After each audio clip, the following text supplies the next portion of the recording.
ये तो सोचा था कि वो एप्पल कंपनी में वो मतलब जाना चाहता है, तो इसलिए वो एप्पल का लोगो दे रखा है।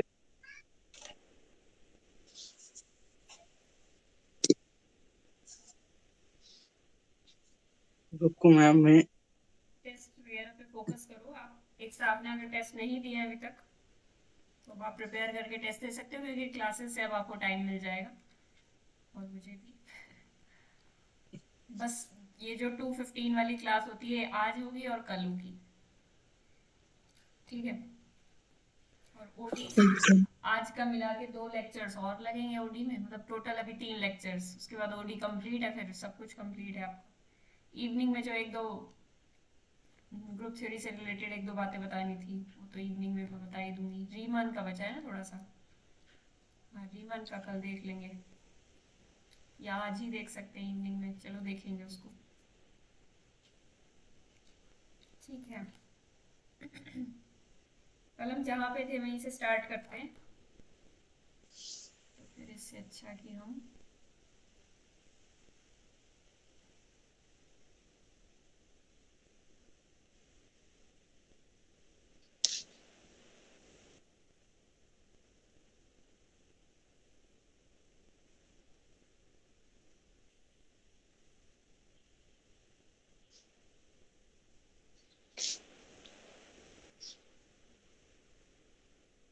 कल काफ़ी कम स्टूडेंट्स थे क्लास में, तो कल मैंने क्या क्या बताया था थोड़ा सा रिवीजन कर लेते हैं। ये मैंने होमवर्क दिया था पहले, तो आपको इसके बारे में बताओ। थोड़ा सा मैंने बता दिया था second order differential equation, homogeneous linear differential equation, अगर उसका हमें सॉल्यूशन निकालना हो तो हम कैसे निकालेंगे। थोड़ी बहुत बातें हमने इसके बारे में कर ली थी। क्या ये वाला क्वेश्चन ट्राई कर लिया सबने?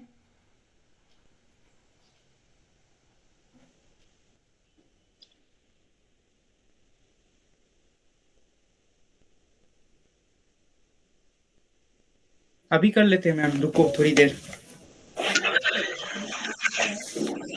मैडम ने किया? नहीं हुआ। ट्राई नहीं करते हो आप लोग? अभी कर लेते हैं का क्या मतलब? इससे पहले क्या कर रहे थे? कुछ समझ में नहीं आया मतलब, ट्राई किया होगा कुछ क्लियर नहीं हुआ। रुको मैम, रुको 1 मिनट।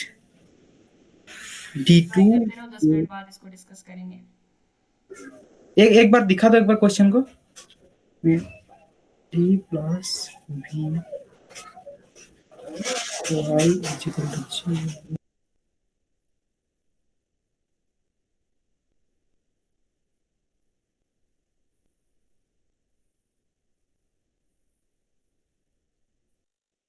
ठीक है मैम, आप करवाओ, उससे कर लेते हैं। तो हमने देखा था कि nth order homogeneous linear differential equation कैसी दिखती है, वो कुछ इस प्रकार दिखती है। मतलब एक पॉलिनोमियल होती है डेरिवेटिव्स के अंदर, सिंपल सी बात है। ये जो पीआईज फंक्शन होते हैं, किसके फंक्शन होते हैं? एक्स के फंक्शन होते हैं। तो ये पी नॉट नॉन जीरो होना चाहिए अगर हम एग्जिस्टेंस थ्योरम की बात करें। एग्जिस्टेंस थ्योरम हमें ये बताती थी कि nth order homogeneous linear differential equation के सॉल्यूशन एग्जिस्ट करते हैं, मस्ट एग्जिस्ट।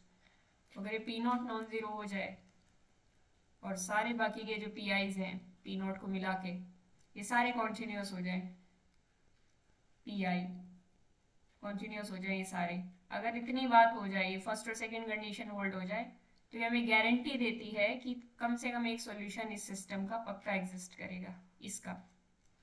अब इसके साथ हमने कुछ इनिशियल कंडीशंस डाल दी। इनिशियल कंडीशंस का मतलब है एक पॉइंट पकड़ लो, उसी पे कंडीशन डालते चले जाओ। Y A Y dash A up to कहाँ तक आएगा, एन कंडीशंस डालनी है तो n-1 डेरिवेटिव तक। कुछ कंडीशंस उस पर डाल दी,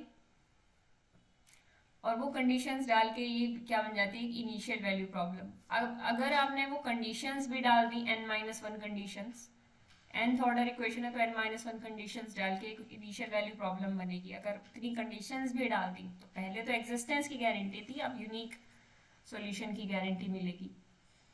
फिर हमने देखा था कि बाउंड्री वैल्यू प्रॉब्लम में जो अबव थ्योरम मैंने बताई ये होल्ड करना जरूरी नहीं है, एग्जिस्टेंस एंड यूनिकनेस थ्योरम।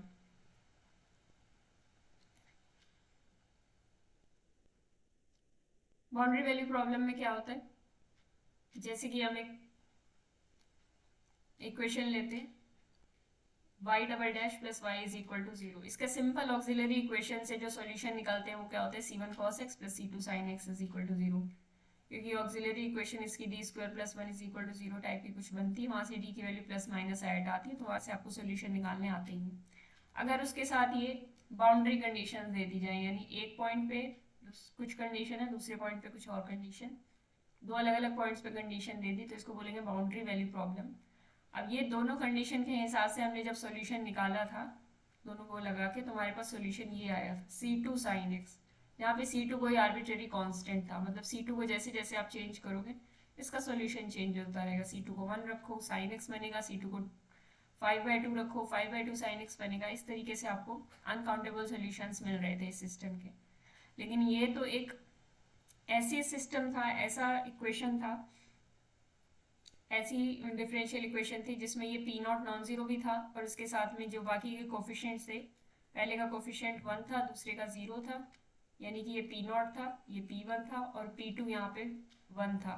ये तीनों ही कॉन्टिन्यूस थे और हमारे साथ पास कंडीशंस भी थी, लेकिन वो कंडीशंस एक इनिशियल वैल्यू प्रॉब्लम नहीं बना रही थी, इसलिए वो एग्जिस्टेंस और यूनिकनेस थ्योरम को सेटिस्फाई करें, मतलब उसकी जो कंडीशंस हैं उन सबको सेटिस्फाई नहीं कर रही थी। एग्जिस्टेंस पे तो गारंटी मिल जाएगी आपको, लेकिन उसके साथ आपने बाउंड्री कंडीशन जोड़ दी तो गारंटी नहीं मिलेगी कि फिर सोल्यूशन यूनिक आएगा कि नहीं आएगा। तो इसलिए हमने देखा कि बाउंड्री वैल्यू प्रॉब्लम में ऐसी कोई कंडीशन हो, ऐसा कोई ज़रूरी नहीं है। फिर हमने देखा कि रॉन्स्कियन क्या होता है। रॉन्स्कियन की मैंने डेफिनेशन बताई थी कि उससे पहले एक और बात, जैसे कि टू ऑर्डर की डिफरेंशियल इक्वेशन है y double dash plus A Y dash, जिसको कहीं डाउट आ रहा हो पूछ लो, मैं तो कल का रिवाइज करा रही हूँ, plus B Y is equal to 0। इसके हमने देखे थे दो लीनियरली इंडिपेंडेंट सॉल्यूशन एग्जिस्ट करते हैं। ये इक्वेशन दे रखी है, उसके साथ कोई कंडीशन वंडीशन नहीं है, इसके दो एल सॉल्यूशन एग्जिस्ट करते हैं, से y1 एंड y2, दो एल सॉल्यूशन एग्जिस्ट करेंगे। तो दो कैसे करेंगे, दो इस बात से गारंटी मिलती है कि जितने ऑर्डर की है, जैसे यहाँ पे सेकेंड ऑर्डर की है और होमोजेनस है, होमोजेनस ना भी हो तो भी इसके दो लीनियरली इंडिपेंडेंट सॉल्यूशंस तो गारंटीड मिलेंगे। और लीनियर डिफरेंशियल इक्वेशन होनी चाहिए, लीनियर डिफरेंशियल इक्वेशंस, ये काफ़ी इंपॉर्टेंट है हमारे सिलेबस में, क्योंकि इन्हीं से आपके ज़्यादातर क्वेश्चंस आएंगे। तो ये सेकेंड ऑर्डर इक्वेशन है, आवाज़ तो मेरी आ रही है ना। तो इसके दो लीनियरली इंडिपेंडेंट सॉल्यूशन हमें मिलते हैं, और हमने ये भी देखा था, बेसिस की बात अगर मैं करूँ, वेक्टर स्पेस बनाने की बात करूँ, इसके जो सेट ऑफ सॉल्यूशंस है उसमें से सिर्फ दो लीनियरली इंडिपेंडेंट सॉल्यूशन आते हैं। जैसे कि एग्जांपल के तौर पे अगर हम ये वाली इक्वेशन देखें, y double dash minus Y is equal to 0 या y double dash minus 4y is equal to 0, इसके क्या क्या सॉल्यूशन आएंगे जरा बताना, जिसने कल क्लास अटेंड की थी या कोई अटेंटिव था क्लास में। तो इसका जनरल सोल्यूशन निकालना है, पहले तो जनरल सोल्यूशन निकालो, वहां से फिर मैं आपको एल सॉल्यूशंस भी बता दूंगी।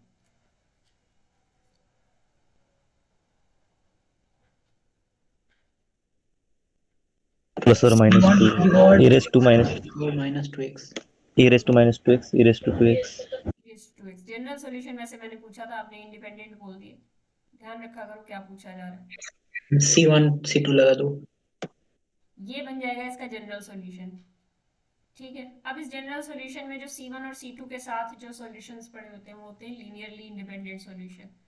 लेकिन इनमें ऐसा क्या होता है जो इनको लीनियरली इंडिपेंडेंट बोला जाता है, पहली बात तो ये आपस में लीनियरली इंडिपेंडेंट होते हैं, ये आपस में एल होते हैं। ठीक है, आप चेक कर सकते हो। अब फंक्शंस को एल कैसे चेक करेंगे, फंक्शंस में भी एल और एल डी होने का सेम मतलब है। फंक्शंस में एल और एल डी का क्या मतलब है आप सोचते होंगे, फंक्शंस में भी वही मतलब है। दो फंक्शन एल कब होंगे, दो फंक्शंस का एल होना बड़ा इजीली चेक किया जा सकता है। जैसे कि दो फंक्शन है, y is equal to x mod x and y is equal to x square, x greater than 0 के लिए ये वाला फंक्शन क्या बनेगा, और x लेस देन 0 यहाँ तो माइनस एक्स स्क्वायर बन जाएगा, यहाँ एक्स स्क्वायर बन जाएगा।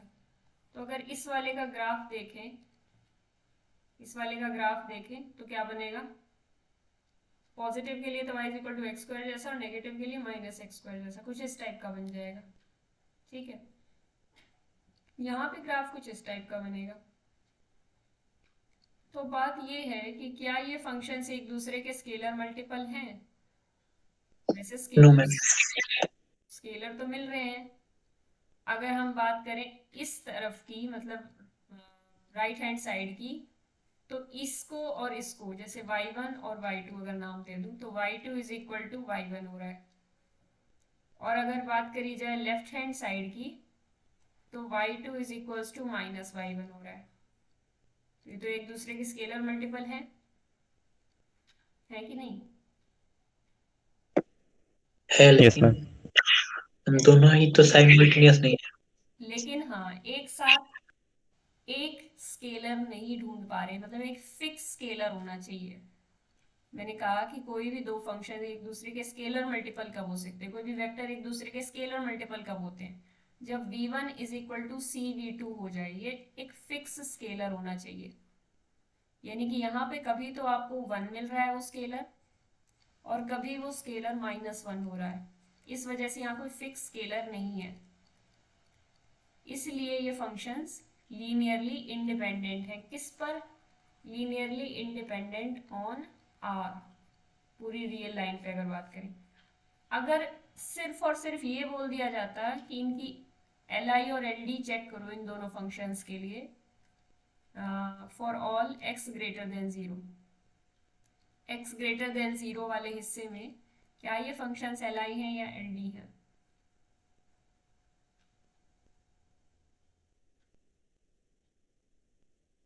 LD। एल डी है। और अगर ये बोल दिया जाए एक्स लेस देन ज़ीरो के लिए चेक करो तो LD हो गए फिर भी। एक्स ग्रेटर देन ज़ीरो के केस में y1 फंक्शन जो हमारा x मॉड x फंक्शन था वो क्या बन रहा है? x ग्रेटर देन ज़ीरो के केस में मॉड x क्या हो जाएगा? x स्क्वायर ही हो जाएगा सीधे। तो y1 फंक्शन तो ये बन रहा है, और y2 फंक्शन तो ऑलरेडी हमारा x स्क्वायर था। तो इस केस में तो y1 और y2 बराबर आ रहे हैं, तो इसका मतलब क्या हुआ? एक दूसरे के स्केलर मल्टीपल है। तो इसका मतलब क्या हुआ? लीनियरली डिपेंडेंट है। ठीक है, लेकिन अगर x लेस देन ज़ीरो हो जाएगा तो y1 क्या बन जाएगा? माइनस एक्स स्क्वायर, है कि नहीं? और y2 क्या बन जाएगा? वो तो ऑलरेडी एक्स स्क्वायर है। तो यहाँ से y1 is equals to minus y2 मिल रहा है, मतलब स्केलर मल्टीपल है, मतलब लीनियरली डिपेंडेंट है। क्या ये बात समझ में आ रही है कि हम सिर्फ और सिर्फ इतने हिस्से को लें और सिर्फ इतने हिस्से को लें तो कहानी चेंज हो जाती है। और अगर दोनों को इंक्लूड किया जाए, यानी पूरी रियल लाइन को इंक्लूड कर लिया जाए, तो हमें कोई फिक्स स्केलर नहीं मिल पाता सच दैट ये एक दूसरे के स्केलर मल्टीपल हो। यस मैम, समझ में आया। दो फंक्शंस के लिए तो आसान है चेक करना, स्केलर मल्टीपल हो जाएंगे तो ये डिपेंडेंट हो जाएंगे। एक सेकेंड रुकना।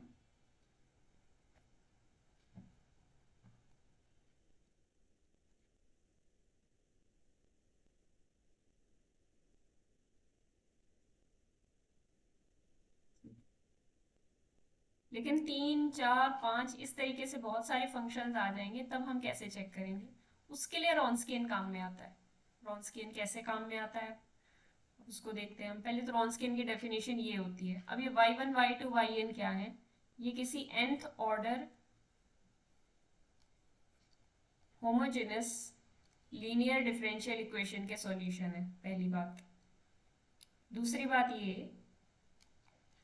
कि ये उन कंडीशंस को सेटिस्फाई करें, अगर यहाँ पे लिख देती हूँ, अगर ये एग्जिस्टेंस और यूनिकनेस थ्योरम की कंडीशंस को सेटिस्फाई कर रहे हैं तो हमारे पास एक रिजल्ट आता है।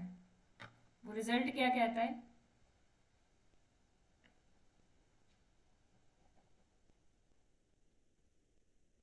If y1, y2 to so on yn are solutions of nth order homogeneous linear differential equation,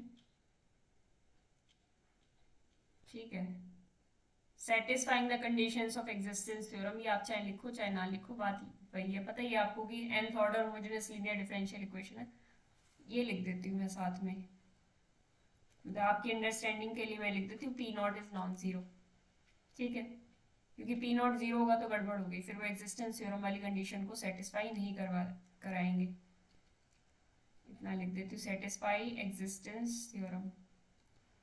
uniqueness करें ना करें उससे कोई फर्क नहीं पड़ता, क्योंकि यूनिकनेस तो एक सॉल्यूशन देगी, हमें तो वैसे भी यहाँ पे n लीनियरली इंडिपेंडेंट सॉल्यूशंस चाहिए। तो सिर्फ एग्जिस्टेंस थ्योरम की कंडीशन को अगर कोई n फंक्शन सेटिस्फाई कर रहे हैं तो उन n फंक्शंस का जो रॉन्स्कियन है वो जीरो तभी होगा if and only if y1 y2 yn, ये जो सब जो फंक्शंस हैं ये सब LD हो जाए। और ये नॉन जीरो कब होगा? जब सभी फंक्शंस Li होंगे आपस में। यानी n फंक्शंस को Li और LD चेक करने के लिए हमें क्या चेक करना है? एक रॉन्स्कियन चेक करना है। रॉन्स्कियन क्या होता है? डिटर्मिनेंट होता है, डिटर्मिनेंट फैक्टर होता है। यानी कि कुछ n नंबर ऑफ फंक्शंस हम लेंगे, सेकेंड रो में उनके डेरिवेटिव्स, थर्ड रो में उनके डबल डेरिवेटिव्स, इस तरीके से लिखेंगे और इनकी हेल्प से कैलकुलेट करेंगे हम इनका रॉन्स्कियन, यानी इस मैट्रिक्स का डिटर्मिनेंट। और अगर ये डिटर्मिनेंट नॉन जीरो आया तो ये Li फंक्शंस हो जाएंगे, और अगर ये क्या बोलते हैं उसको, जीरो आ गया तो ये LD फंक्शंस हो जाएंगे। समझ में आ रही बात? एग्जाम्पल देखते हैं इस बात का। इसकी मैंने थोड़ी सी एक्सप्लेनेशन दी थी 2 के केस में हम रॉन्स्कियन की बात कैसे करते हैं, थोड़ा सा विजुअलाइज कराया था। अब जिसने नहीं देखा या नहीं किया वो वीडियो देख लेना, ठीक है? ये लास्ट के पोर्शन में था एकदम कल। और बस यहाँ तक मुझे इतना ही बताना था। मैं एग्जाम्पल बताती हूँ अब आपको। क्लियर है यहाँ तक? उस क्वेश्चन को डिस्कस करें? जो अभी दिया था मैंने, कल दिया था मतलब। हाँ हाँ। रुको 5 मिनट रुको। अब एग्जाम्पल के तौर पे कोई इक्वेशन लेती हूँ मैं एग्जिस्टेंस थ्योरम को सेटिस्फाई करने वाली। क्या ये बात सबको क्लियर हो गई अभी तक कि एग्जिस्टेंस थ्योरम को सेटिस्फाई करने वाली इक्वेशन कैसी दिखेगी? नहीं क्लियर हुई है तो फिर कुछ एग्जांपल्स लेते हैं। जैसे कि अगर डोमेन हम R बोल रहे हैं किसी भी डिफरेंशियल इक्वेशन की, तो ये एक इक्वेशन लेती हूँ मैं x into Y double dash plus Y is equal to 0। क्या ये सेटिस्फाई करेगी? या Y double dash plus log x is equal to log x into Y is equal to 0, क्या ये सेटिस्फाई करेगी? या Y double dash plus 6y is equal to 0? इनमें से कौन सी एग्जिस्टेंस थ्योरम की कंडीशंस को सेटिस्फाई करेगी? जितनी भी कंडीशंस थी।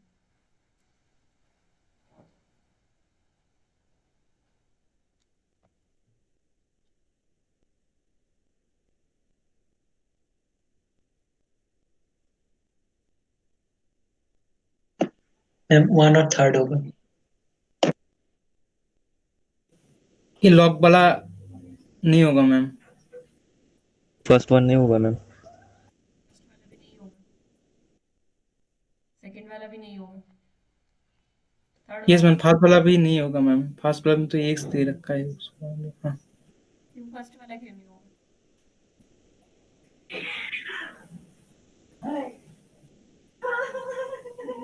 मैम क्योंकि वाई डबल डैश का कोएफिशिएंट 0 नहीं होना चाहिए। जीरो नहीं होना चाहिए। हमने क्या कहा था एक्जिस्टेंस थ्योरम के केस में? P not X Y double dash plus P one X. अब क्योंकि हम सेकेंड ऑर्डर में ही पढ़ रहे हैं इसलिए मैं सेकेंड ऑर्डर इक्वेशंस दे रही हूँ आपको। Plus P two X into Y. ये जो इक्वेशन है ये हमारी डिफरेंशियल इक्वेशन है, second order linear homogeneous differential equation. अभी जो पी नॉट एक्स है ये हमेशा नॉन जीरो होना चाहिए for all X belongs to domain, लेकिन ये वाला तो जीरो पे जीरो हो रहा है। तो पहली कंडीशन तो ये थी, और दूसरी कंडीशन साथ में क्या थी? P I is continuous function for all I, जो जितने भी आई हैं उनके लिए सारे पी आई कॉन्टिन्यूस होने चाहिए, पर ये हमेशा कॉन्टिन्यूस नहीं होता।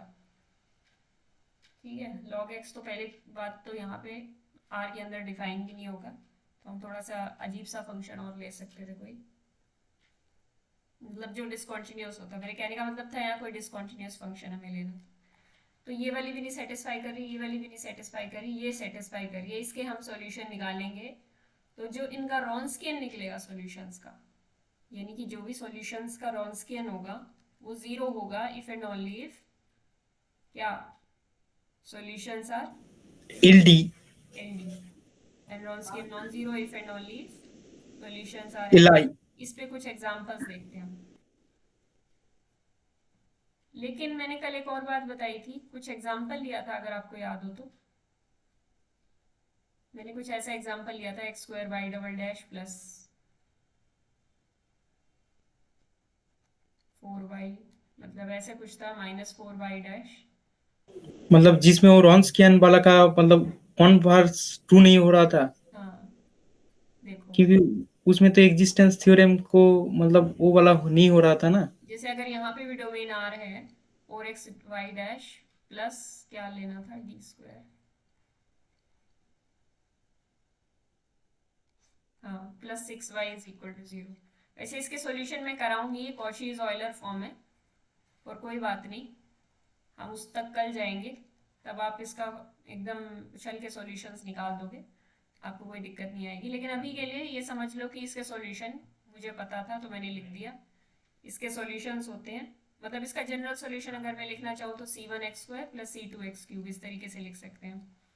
और इसके लीनियरली इंडिपेंडेंट सॉल्यूशंस कौन से हम जानते हैं कि एक तो ये है और एक ये है जो कॉन्स्टेंट्स के साथ पड़ा है। तो y1 को हम ले लेते हैं x² और y2 को यहाँ पे ले लेते हैं x³।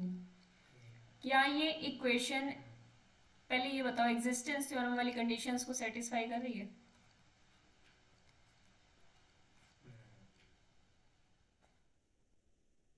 नहीं कर रही मैं। नहीं कर रही, नो। तो इसके दो सॉल्यूशंस लिए हैं हमने, एक सेकेंड रुकना जरा।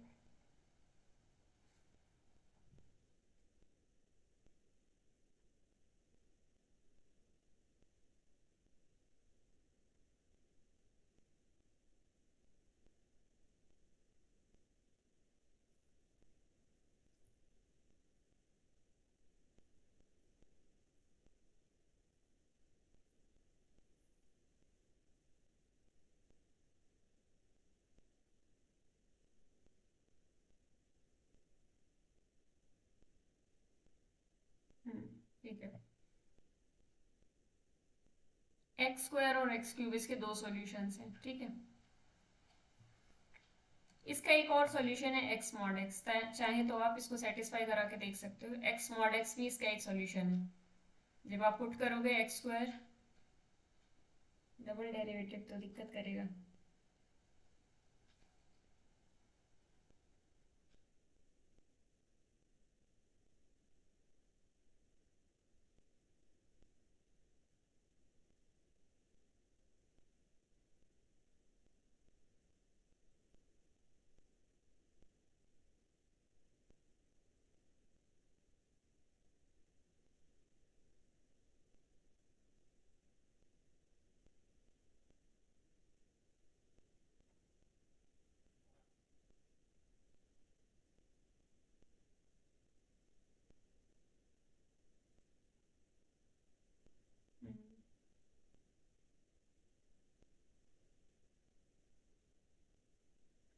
डेरिवेटिव में प्रॉब्लम आएगी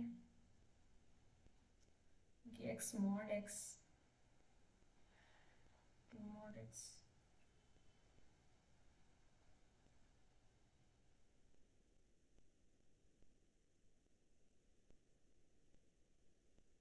चलो ठीक है, मैं जनरली एक चीज बताती हूँ।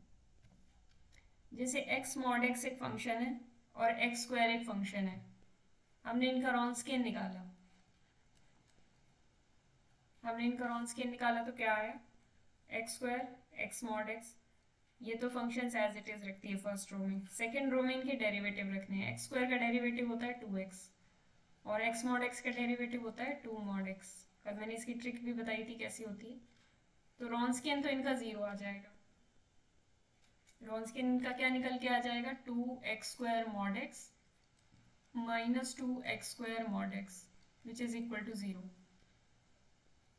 लेकिन ये दोनों पूरी रियल लाइन पे अगर डोमेन R की बात की जाए, लेट अस सपोज कि किसी के सॉल्यूशंस नहीं है, ठीक है, अगर किसी इक्वेशन के सॉल्यूशन नहीं है या होंगे भी तो वी डोंट केयर, लेकिन ये दो फंक्शंस हैं, ठीक है। अभी हमने प्रीवियसली इसका एग्जांपल देखा था कि x mod x और x² फंक्शन ये आपस में एलाई होते हैं, आपस में ये दोनों एल आई हैं आर डोमेन पे, लेकिन इनका रॉन्स्कियन 0 है। ऐसा क्यों हुआ?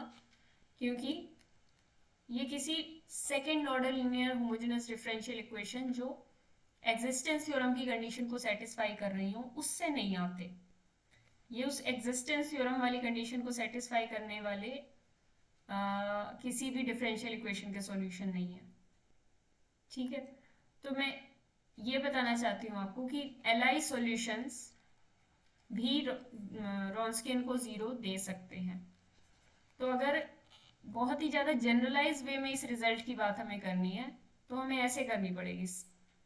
ये तो हो गया कि एग्जिस्टेंस थ्योरम की कंडीशन को सेटिस्फाई कर रहे हैं तो सॉल्यूशंस इस if and only if condition को सेटिस्फाई करते हैं। लेकिन इन जनरल क्या रिजल्ट है? इन जनरल रिजल्ट ये कहता है वो चाहे कोई भी दुनिया का फंक्शन दे दिया जाए उस पर रॉन्स्कियन लगा के आप चेक कर पाओगे। इन जनरल वो रिजल्ट क्या कहता है? If Wronskian of some functions y1 y2 yn, कोई भी दुनिया के फंक्शंस हैं, मैं यहाँ पे y1 y2 लिखने की बजाय f1 f2 fn लिख देती हूँ ताकि आपको ये ना लगे कि सॉल्यूशन ऑफ डिफरेंशियल इक्वेशन है। तो ये फंक्शंस का रॉन्स्कियन अगर इनका रॉन्स्कियन अगर नॉन जीरो आ जाता है तो ये इम्प्लीकेशन होगा कि functions are LD, functions are LI sorry. लेकिन एलआई फंक्शंस का रॉन्स्कियन नॉन जीरो आए ऐसी कोई गारंटी नहीं है। उसका ऊपर एग्जांपल हमने देख लिया। क्या ये बात क्लियर हो गई सबको? मैम x mod x का डेरिवेटिव कैसे निकालना? x mod x का डेरिवेटिव मैंने बता रखा है ना, जैसे x की power n into mod x का डेरिवेटिव आपको करना है तो आपको क्या करना होगा, बस ये देख लेना कि ये फंक्शन डिफरेंशिएबल होना चाहिए। ठीक है, हर पॉइंट पे डिफरेंशिएबल होता है वैसे x mod x, इसी तरह ये होगा। इसका डेरिवेटिव करने के लिए वैसे अगर मॉड नहीं लगा होता तो आप क्या करते, इसको x की पावर n+1 लिख लेते ना, मॉड हटा के। इसका डेरिवेटिव करते तो क्या आता है n+1 x की पावर n। इसी तरह इसका भी डेरिवेटिव करना है। कैसे? n+1 रखना है और x की पावर n रखना है, लेकिन मॉड x साथ में एक जरूर रखना पड़ेगा आपको, यानी x की पावर n को आपको ऐसे लिखना है x की power n-1 into mod x, यानी कि इस तरीके से x की पावर n-1 मॉड x। क्या ये बात क्लियर हुई? पहले मॉड हटा के डेरिवेटिव करना है और फिर उस मॉड को वापस ले आना है, उस मॉडुलस को वापस, और बाकी जो टर्म में फैक्टर बचा है उसको साथ में रख दो।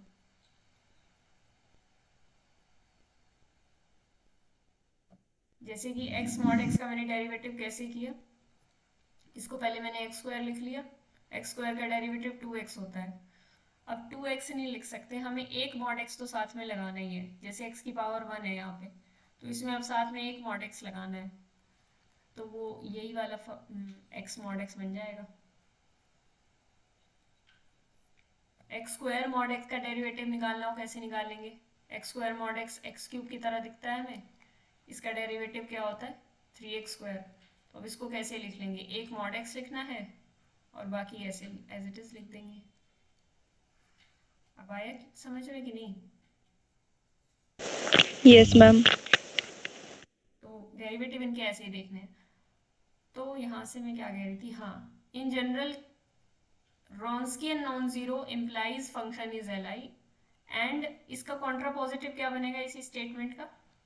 कन्वर्स तो ट्रू नहीं है ना, कन्वर्स तो हमने अभी देखा, इस एग्जांपल में देखा कि एलआई फंक्शंस थे फिर भी रॉन्स्कियन 0 आ रहा था। तो एलआई होने पर रॉन्स्कियन नॉन जीरो आएगा, ऐसी कोई गारंटी नहीं है जब तक एग्जिस्टेंस थ्योरम की कंडीशन को सेटिस्फाई करने वाले सॉल्यूशन नहीं मिलते हमें, तब तक। तो कॉन्ट्रा पॉजिटिव क्या कहेगा जरा बताओ?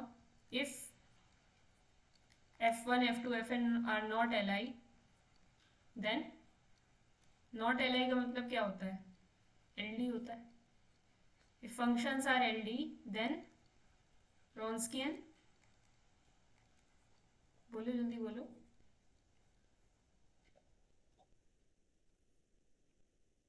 will be 0. ठीक है, ये इसका कॉन्ट्रापोजिटिव बन गया। तो ये दोनों बातें हमें ध्यान रखनी है, कब एक्जिस्टेंस थ्योरम काम आएगी और कब नहीं आएगी। ठीक है, तो अब हम देखते हैं कि रॉन्स्कियन कैसे फाइंड आउट करेंगे, एक फॉर्मूला की हेल्प से देखेंगे। ठीक है, अच्छा, domain of a differential equation R minus zero type की नहीं हो सकती। मान लो एक्स वैल्यूज की हम बात कर रहे हैं तो आर माइनस जीरो से नहीं आती। हमेशा डिफरेंशियल इक्वेशन की डोमेन क्या लेनी है आपको खासकर लीनियर डिफरेंशियल इक्वेशन की डोमेन ऐसी लेनी है, ओपन कनेक्टेड सेट। तो आर माइनस जीरो, अभी आपको किसी डोमेन से आर जीरो निकालना है तो जीरो निकालने की बजाय आर माइनस जीरो करने की बजाय या तो आप डोमेन को इस तरीके का मानना है या माइनस इन्फिनिटी टू जीरो मानना।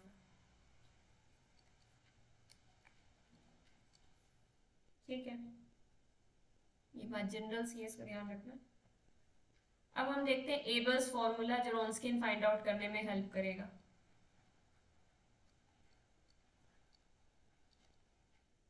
सबने वो क्वेश्चन ट्राई कर लिया? पहले वो क्वेश्चन डिस्कस करते हैं।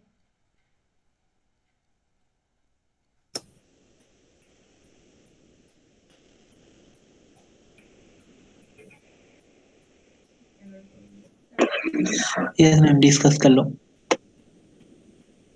मैम उसमें क्या A greater than zero B greater than zero वाला जो ऑप्शन है वो आएगा? A greater than zero B greater than zero, but 4b does not greater than a square, ऐसा भी एक कंडीशन होना चाहिए था। Option A. इन्होंने क्या बोल रखा है, सॉल्यूशन इन्फिनिटी वाले जीरो पे, इन्फिनिटी पर जीरो पे जाए। पहले मेरे को ये बताओ, ये कांस्टेंट कोफिशिएंट वाली इक्वेशन है? तो कांस्टेंट कोफिशिएंट वाली इक्वेशंस के सॉल्यूशन हम कैसे निकालते हैं? Oh D square plus A D plus, ये जनरल सॉल्यूशन मैंने आपको बता रखा है, पर्टिकुलर अभी तक नहीं बताए हैं कि उधर नॉन होमोजेनस सी बन जाए तो कैसे निकालेंगे, लेकिन इसके सॉल्यूशन हमने देख रखे हैं कैसे निकले। ठीक है, इन्फिनिटी पर जीरो को जाने वाले सॉल्यूशन कैसे होते हैं, कुछ याद आ रहा हो? Sine x cos x? नहीं ma'am, sine x cos x को कुछ बता नहीं सकता ना इन्फिनिटी पे क्या होगा। ई की power X, yes ma'am, E P the power minus X. E to the power minus X. तो समझ में आ गया आपको क्या चाहिए फिर? हाँ सॉल्यूशन इसके ऐसे ही होते हैं ना, sine x cos X, E to the power minus X है, साइन हाइपरबोलिक कॉस हाइपरबोलिक है। उसका भी एक केस होता है साइन हाइपरबोलिक कॉस हाइपरबोलिक, अभी मैं सारे केसेस आज डिस्कस कराऊंगी, लेकिन वो ई की power x sine x cos x ये तो हमने देख ही लिया है। मैम, इसका आंसर क्या होगा? निकाल के देखना पड़ेगा, याद नहीं है, या शायद ए होगा। मैंने कैसे किया बताऊं मैम? नहीं रहने दो, अभी बताना जब मैं इसको एक्सप्लेन कर दूं आपको। अच्छा ठीक है। तो यहाँ से देखो D square plus A D plus B, ये बनेगी ऑक्सिलरी इक्वेशन। और यहाँ से आपकी डी की वैल्यू, आप चाहते हो ई की पावर में कुछ माइनस एक्स टाइप का आए तो भी काम बन जाएगा, और माइनस टू एक्स आएगा तो भी बन जाएगा, माइनस फाइव एक्स आएगा तो भी बन जाएगा। बनेगा कि नहीं बनेगा ये बताओ? बनेगा। तो फिर देख लो यहाँ से कंडीशन निकाल के कि डी आपको लेस देन जीरो चाहिए। Minus B plus minus under root B square minus 4ac divided by 2a। ठीक है, या तो यहाँ से देखो या फिर ये देखो कि, अच्छा एक और बात, इसके दो सॉल्यूशन आएंगे, दो एलआई सॉल्यूशंस, है ना? तो अगर यस आप मैम, निकालोगे क्योंकि अगर मैम, एक ई की अगर, m1x आएगा, एक ई की m2x आएगा ना, हाँ ये मैम, m1 और m2 दोनों लेस देन जीरो होने चाहिए। मतलब m1 और m2 दोनों ही लेस देन जीरो का ये मतलब है जो इसके d के जो दो सॉल्यूशंस आएंगे यहाँ से, जो d की दो वैल्यूज आएंगे दोनों लेस देन जीरो होनी चाहिए। पर यहाँ से करना मुश्किल हो जाएगा इसको। क्या हम सम ऑफ रूट्स और प्रोडक्ट ऑफ रूट्स से देख सकते हैं? सम ऑफ रूट्स, यानी सम ऑफ रूट्स क्या हो जाएगा, m1 प्लस m2। अगर m1 और m2 दोनों नेगेटिव हैं तो इनका सम भी नेगेटिव होगा, और अगर m1 और m2 दोनों ही नेगेटिव है तो इनका प्रोडक्ट क्या हो जाएगा, यानी product of roots greater than zero होना चाहिए। ये बात तो आपने अच्छा कर दी, ये बात तो मैंने। इक्वेशन से कुछ हेल्प ली जा सकती है, एक बार सोच के बताओ।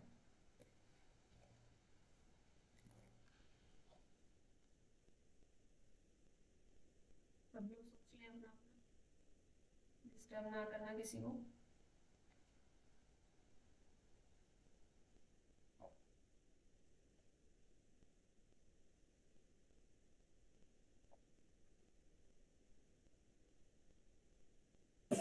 मैम, हम्म, अगर एक second degree equation A x square plus B x plus C होता है इक्वल टू जीरो होता है, तो उसका मतलब रूट का सम और वो वाला फॉर्मूला को बोल दो ना। ये मैं नहीं बोलूँगी। लो, खत्म, टाटा बाय बाय हो गया मेरा। याद नहीं है। फॉर्मूलाज याद करो। लीनियर अलजेब्रा और रियल एनालिसिस तो बाद में करना। ठीक है मैम, फॉर्मूला ढूंढ लेते हैं, बना लेंगे फॉर्मूला। एग्जाम में इतना टाइम नहीं होगा, ध्यान रखना। अगर आप लोग पीछे रहते हो ना तो एक वजह यही होगी, बहुत बड़ी वजह होती है फॉर्मूलाज याद ना आना। आपने 2 मिनट लगा के याद भी कर लिया तो आपने 2 मिनट तो वेस्ट किए वहाँ पे। हाँ मैम, ये बात तो सही है। सही तो है लेकिन आपने करे तो नहीं। पिछली बार मैंने आपको कहा था कि आपको याद होने चाहिए, लेकिन मुझे लगता है सबसे कम आपको याद रहने वाले। यस मैम, इस बात का मैं ध्यान रखूंगा मैम। दीवार पे छाप लो फॉर्मूलाज। बेसिक बेसिक क्वाड्रेटिक हो गया, इंटीग्रेशन के हो गए, ट्रिग्नोमेट्रिक हो गए, ये सब चीज़ें जो बेसिक बेसिक हैं। 10th 12th की बुक्स उठा के इंटरनेट से कहीं से भी छाप लो दिमाग में।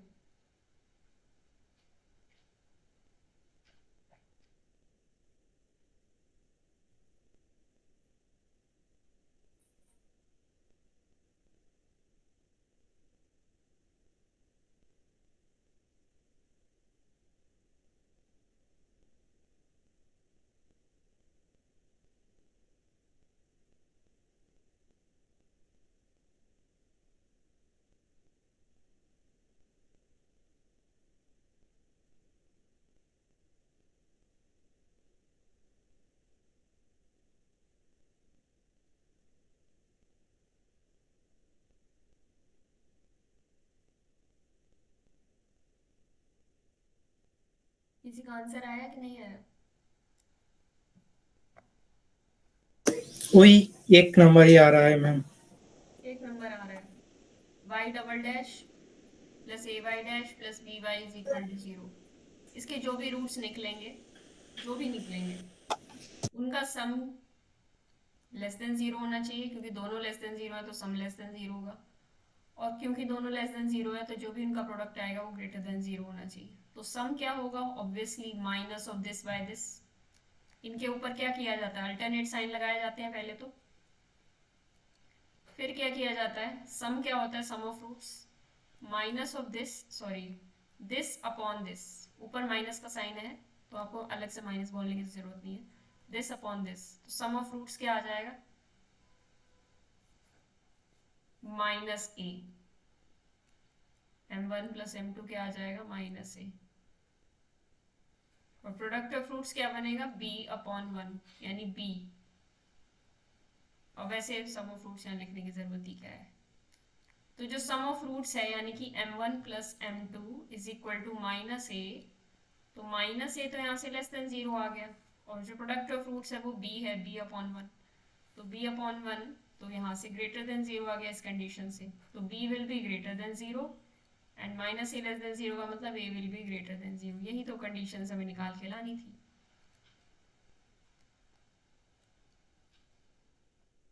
ठीक है।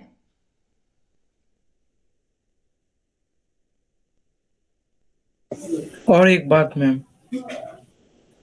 वो जो दो रूट है ना, वो दो रूट कभी इक्वल नहीं हो सकता मैम।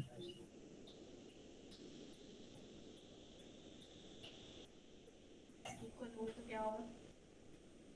इक्वल होंगे तो एक सी एक्स लेना पड़ेगा, और एक्स अगर इन्फिनिटी की ओर दौड़ेगा तो आप कैसे लिमिट को आप जीरो की ओर दौड़ाएगी। एक एक्स होगा उसमें। हाँ, ठीक है, हाँ बिल्कुल। तभी हो जाएंगे वैसे।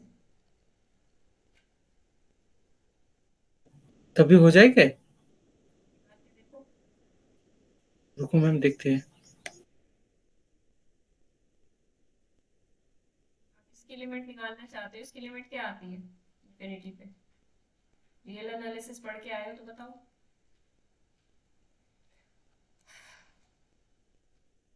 अच्छा, एक और चीज मैं बता रही थी कि अगर आपके पास कोई इस टाइप की कैरेक्टरिस्टिक इक्वेशन है,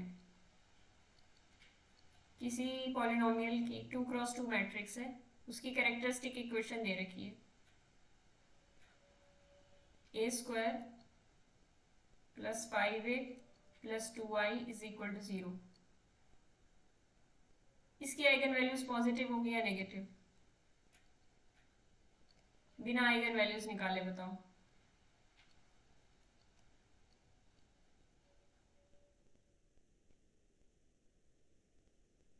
मैम इसका तो -∞ आ रहा है। -∞ कैसे आ रहा है? सॉरी, इन्फिनिटी आ रहा है। भूल गए सब, क्या फायदा इतना पढ़ाने का। हाँ मैम, तो ऊपर नीचे एल हॉस्पिटल रूल लगाओ। लगाओ।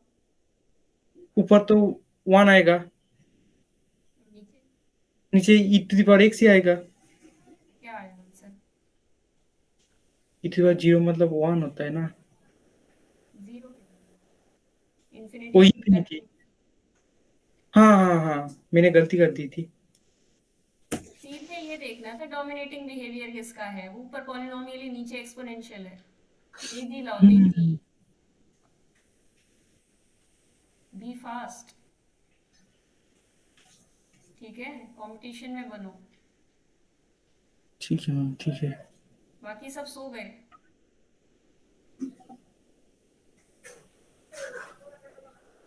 क्या बात है, रात में नहीं सोए थे क्या? यही लगा सोना होता है। आज तो मैम आपने तो एकदम आग उगल रहे हो मैम आप। आपकी आवाज ही नहीं आती, मतलब हद हो गई। कोई एक ही बोलता है क्या? मतलब कोई टीम बना के रखते हो क्या आप लोग कि आज आप बोलना, आप बोलना? कहाँ चले गए सारे? ये मेरी आवाज किसी तक नहीं पहुंच रही। अच्छा, एकता का शायद माइक काम नहीं कर रहा है। बताओ इसके बारे में बताओ फिर। ये तो हो गया आपका 0 ही आ रहा है, दोनों को इक्वल भी हो सकते हैं, समझ में आ गया? Both can be equal. Yes ma'am. बस दोनों नेगेटिव होनी चाहिए, कंडीशन ये है। थोड़ा सा सीरियस हो जाओ पढ़ाई के लिए, मुझे लग नहीं रहा आप लोग सीरियस हो। चलो इसका आंसर आप लोग मुझे बताना। लगता है सब ब्रेक पे चले गए। हम एबल्स फॉर्मूला की बात करते हैं। एबल्स फॉर्मूला की बात करते हैं। एक मिनट।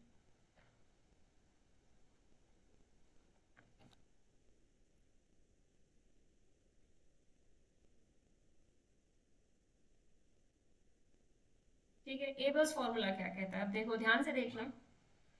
एक हल्का सा छोटा सा आइडिया लेंगे हम यहाँ से। जैसे हमारी सेकेंड ऑर्डर डिफरेंशियल इक्वेशन होती है P0y double dash plus P1y dash plus P2y is equal to 0। ये क्या है? Second order homogeneous linear differential equation. अब इसके आपको गिवन है कि दो सॉल्यूशंस हैं, y1 एंड y2। y1 और y2 are two solutions of this equation. ठीक है, अब दोनों सॉल्यूशन है तो इक्वेशन को तो सेटिस्फाई करेंगे ही। तो यहाँ से क्या मिलेगा? y1 double dash plus p1 y1 dash, sorry हाँ y1, ये y1 इसको सेटिस्फाई कर रहा है तो इसके लिए, y2 के लिए हम अलग लिखेंगे p2 y1 is equal to 0। पहली इक्वेशन तो ये आ गई, यानी y1 सेटिस्फाई कर रहा है इसको। अब y2 जब सेटिस्फाई करेगा तो वो रिप्लेस कर लेगा y को, y2 double dash plus p1 y2 dash plus p2 y2। तो ये सेकेंड इक्वेशन होगी। अब हम दोनों इक्वेशंस को क्या करते हैं, 1 को y2 से और 1 को y2 से और 2 इक्वेशन को y1 से मल्टीप्लाई करते हैं और उनको सब्ट्रैक्ट करेंगे। फिर देखना 1 को y1 से करेंगे तो क्या बनेगी, P not y1 double dash y1 sorry y2 plus p1 y1 dash y2 plus p2 y1 y2 is equal to 0। और दूसरी क्या बन जाएगी, P not y2 double dash y1 plus p1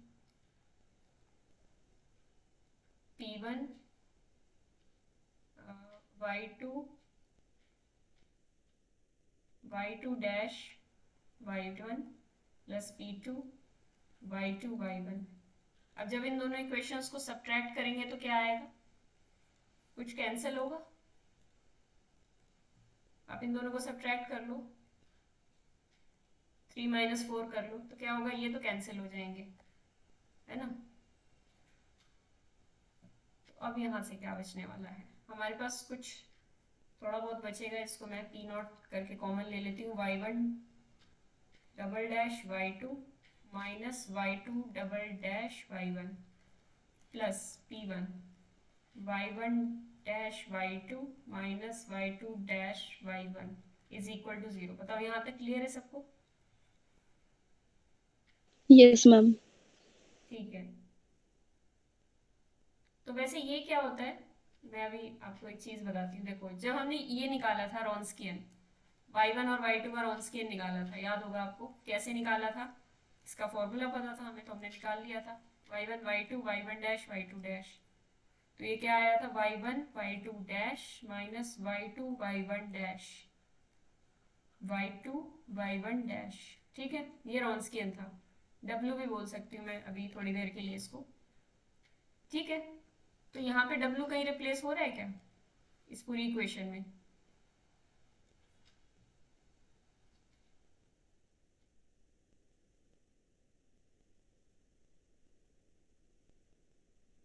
या माइनस W हो रहा है, देखो आप।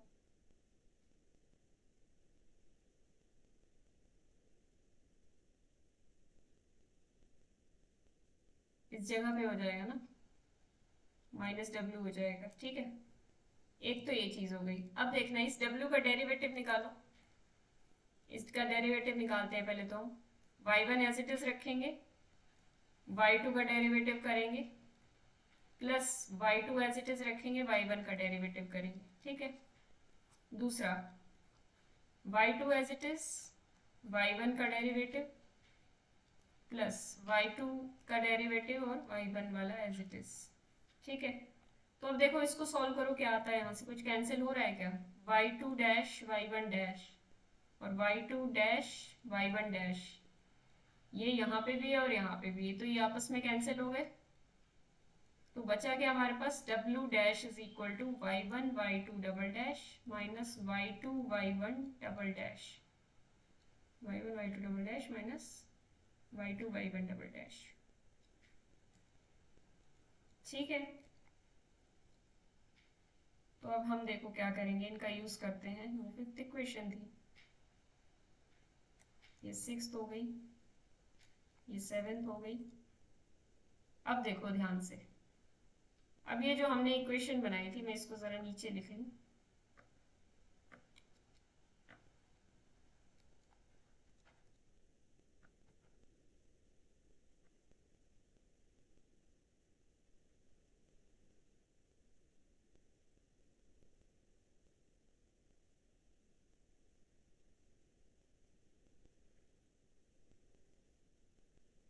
इसके अंदर ये देखो, ये क्या था, पहले तो ध्यान दो,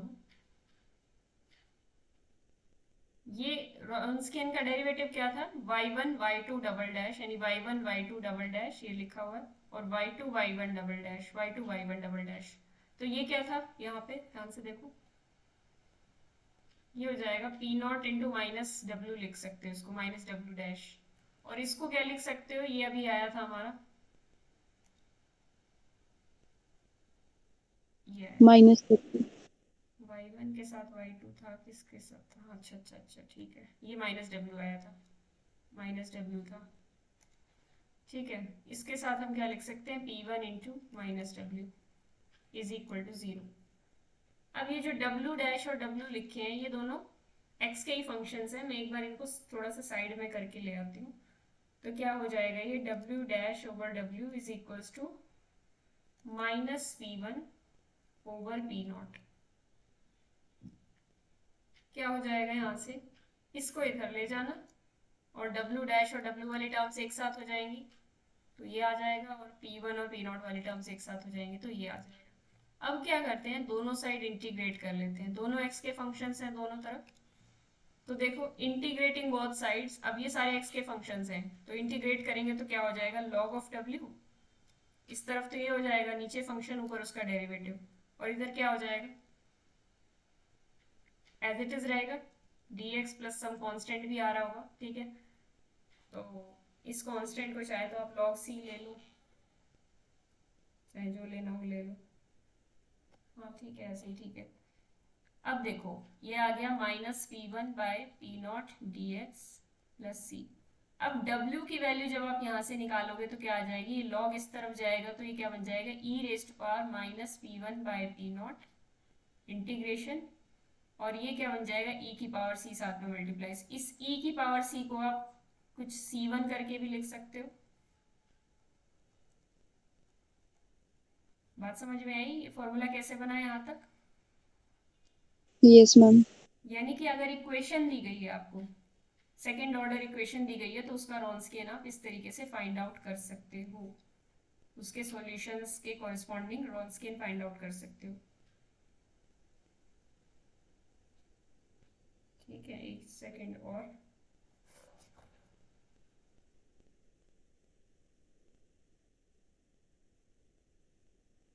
P0 यहाँ पे नॉन जीरो होना चाहिए, बात भी ध्यान रखना, ठीक है ना। P0 नॉन जीरो होगा तभी ये चीज डिवीजन में जाके डिफाइंड हो सकती है, तो P0 must be non zero.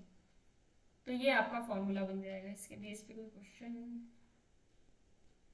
Ma'am एक बार इक्वेशन दिखाना, इक्वेशन कौन सी, second order linear homogeneous equation आपने स्टार्टिंग में लिखी थी। यहाँ से लिखी थी। अगर मैम इसमें कोई प्लस में x का फंक्शन और ऐड कर देते तो ये होमोजेनियस इक्वेशन रहती क्या। कौन सा फंक्शन, कोई भी प्लस में p2y है उसके बाद कोई भी x का फंक्शन और ऐड कर दे तो। तब x का फंक्शन ऐड करोगे तब देखो ये होमोजेनियस नहीं रहेगी। मान लो आपने प्लस साइन x कर दिया, यही पूछ रहे हो। Yes ma'am. तब ये होमोजेनियस नहीं रहेगी, क्योंकि होमोजेनियस इक्वेशन के लिए मैंने एक तरीका भी बता रखा है आपको। ये साइन x इधर आ जाएगा, वैसे तो इधर is equal to minus sine x हो जाएगा। ये नॉन होमोजेनियस का केस होता है। इसके सॉल्यूशंस हम पढ़ेंगे, अभी अभी मैंने कराया नहीं है। इसके सॉल्यूशन कैसे निकालते हैं वो हम पढ़ेंगे। तो मैंने बताया था कि कोई भी इक्वेशन, मुझे नहीं पता आप क्लास में थे कि नहीं थे, कोई भी इक्वेशन होमोजेनियस कब होगी, if and only if y is equal to 0 is its solution. क्या y इज इक्वल टू 0 इसको सेटिस्फाई कर रहा है। y इज इक्वल टू 0 रखोगे तो इधर तो पूरा पोर्शन 0 आ जाएगा और उधर sin x आ जाएगा, sin x is equal to 0 बन जाएगा, व्हिच इज कॉन्ट्राडिक्शन। ठीक है, यस मैम। तो ये अगर आप कोई भी x का फंक्शन ऐड करोगे तो होमोजेनियस नहीं रहेगी, उसको नॉन होमोजेनियस कैटेगरी में डालेंगे, और उसका सॉल्यूशन भी हम पढ़ेंगे। ठीक है, इसके कुछ क्वेश्चंस कराने से पहले मैं कुछ बातें बताती हूँ रॉन्स्कियन के बारे में। रॉन्स्कियन के बारे में कुछ अच्छी अच्छी बातें निकल के आएंगी, ध्यान से देखना, क्वेश्चंस में आपके काम आ सकती हैं। ठीक है, प्रॉपर्टीज नाम से ही लिख देते हैं, बाकी सब क्लास में है। मैं तो हूँ मैम। इतना मत घबराया करो, तो घबराएगा मेरे गुस्से से।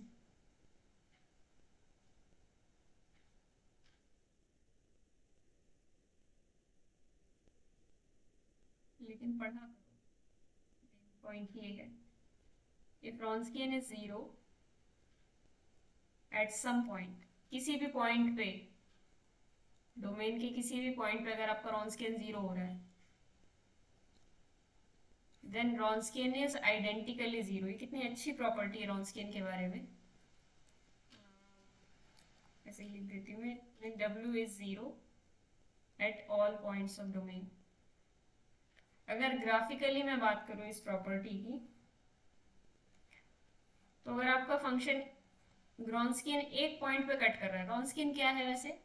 एक डिटर्मिनेंट है, कुछ फंक्शंस का डिटर्मिनेंट है, और जब हम फंक्शंस का डिटर्मिनेंट निकालते हैं तो क्या निकल के आता है? एक फंक्शन ही तो निकल के आता है। तो रॉन्स्कियन क्या है? एक फंक्शन है। ठीक है। अच्छा, एक बात और रॉन्स्कियन के बारे में अच्छी है कि रॉन्स्कियन एक कॉन्टिन्यूअस फंक्शन है। अब ऐसा क्यों आप बोलोगे? क्योंकि जब हम रॉन्स्कियन निकालते हैं तो किसका निकालते हैं? रॉन्स्कियन निकालते हैं सॉल्यूशंस का, क्योंकि यहाँ वाला रॉन्स्कियन, जितनी भी मैं रॉन्स्कियन की बातें कर रही हूँ ना, ये वाला जो रॉन्स्कियन है, ये corresponding to second order homogeneous linear differential equation के सॉल्यूशंस का रॉन्स्कियन है। ऐसे ही नहीं कोई भी दुनिया के फंक्शन उठा के रख दिए और उनका रॉन्स्कियन निकाल लिया, नहीं। ओटी के अंदर जब जब जब आप रॉन्स्कियन की बात कर रहे हो तो सॉल्यूशन के कॉरेस्पॉन्डिंग ही बात कर रहे हो।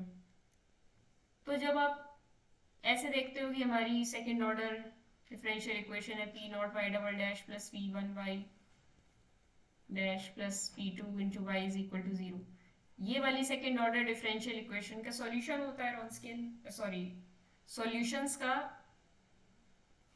डिटर्मिनेंट होता है रॉन्स्कियन। रॉन्स्कियन का फॉर्मूला भी आप जानते हो, मतलब अगर आपको सॉल्यूशंस पता है तो आप रॉन्स्कियन ऐसे निकाल लेते हो, y1 y2 dash minus y2 y1 dash. और अगर आपको सॉल्यूशंस नहीं पता तो क्या करते हो आप? पी नॉट और पी वन की हेल्प से ये वाला फॉर्मूला लगा लोगे। ये बात क्लियर है? इसमें हम एग्जांपल्स भी देखेंगे। लेकिन जब हमें सॉल्यूशंस नहीं पता इक्वेशन के, ये फंक्शंस पता है, तो हम ये डायरेक्ट फॉर्मूला लगा के भी रॉन्स्कियन निकाल सकते हैं। ठीक है, कई बार डायरेक्ट क्वेश्चंस आ जाते हैं इसके बेस पे। नेक्स्ट क्लास में मैं इसके क्वेश्चन अच्छे से प्रैक्टिस कराऊंगी। तो ये जो रॉन्स्कियन है ये y1 और y2 और y1 y2 इन सब के कुछ कॉम्बिनेशन से बना है। और अब ध्यान से देखो, y1 और y2 किसके सॉल्यूशन है? ऐसी इक्वेशन के जो एक second order homogeneous linear differential equation है। और इस इक्वेशन के सॉल्यूशन, जो भी y इसका सॉल्यूशन होगा, उसका कम से कम सेकेंड ऑर्डर का डेरिवेटिव एग्जिस्ट करेगा, यस और नो? मतलब ये बोल सकती हूँ कि मैं y और y डैश डिफरेंशिएबल होंगे? Yes ma'am. क्योंकि उसका सेकेंड ऑर्डर का डेरिवेटिव एग्जिस्ट करेगा ना, क्योंकि आप जब उसको सब्सटीट्यूट करोगे y1 को इसके अंदर तो वो सेटिस्फाई कर रहा है इसको, यानी कि सेकेंड ऑर्डर का डेरिवेटिव एग्जिस्ट कर रहा है y1 का भी और y2 का भी। यानी y1 डैश और y1 खुद, y2 डैश और y2 खुद, ये क्या है? डिफरेंशिएबल है ना। सिर्फ ये कॉन्टिन्यूअस फंक्शन है बट ये डिफरेंशिएबल फंक्शन है। तो रॉन्स्कियन एक डिफरेंशिएबल फंक्शन भी है हमेशा। क्यों? क्योंकि ये प्रोडक्ट से बनता है। कैसे? अलजेब्रा ऑफ डिफरेंशिएबल फंक्शन से। तो y2 डैश डिफरेंशिएबल, ये डिफरेंशिएबल, इनकी प्रोडक्ट डिफरेंशिएबल, ये डिफरेंशिएबल, ये डिफरेंशिएबल, इनकी प्रोडक्ट डिफरेंशिएबल, और फिर उनका सब्ट्रैक्शन डिफरेंशिएबल। ठीक है। अब अगर हम फर्स्ट प्रॉपर्टी की बात करें तो ये कह रही थी कि अगर रॉन्स्कियन किसी एक पॉइंट पर 0 हो गया डोमेन के, तो वो आइडेंटिकली 0 होगा। यानी अगर कोई एग्जाम में आपसे पूछ ले कि रॉन्स्कियन का ग्राफ ऐसे हो सकता है, ऐसे हो सकता है, ऐसे हो सकता है, या फिर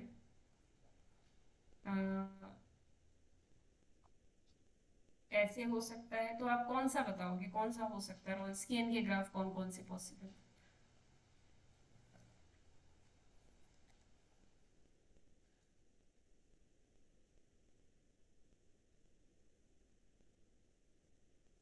सोच लो आराम से।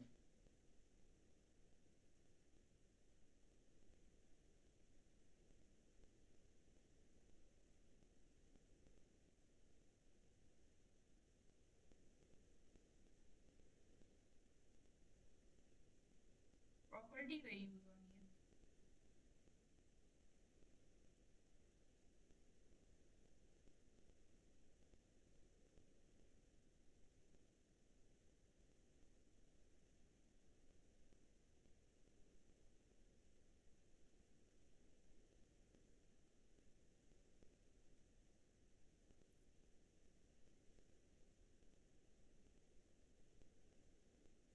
ठीक है, रॉन्स्कियन इक्वेशन के कॉरस्पॉन्डिंग ही है, ये ध्यान रखना। Second order linear differential equation जिसका पी नॉट नॉन जीरो हो। ध्यान रखना रॉन्स्कियन भी हम तभी निकाल रहे हैं जब उसका पी नॉट नॉन जीरो हो। वो तो मैम समझ गए, बट सेकंड प्रॉपर्टी पढ़ो।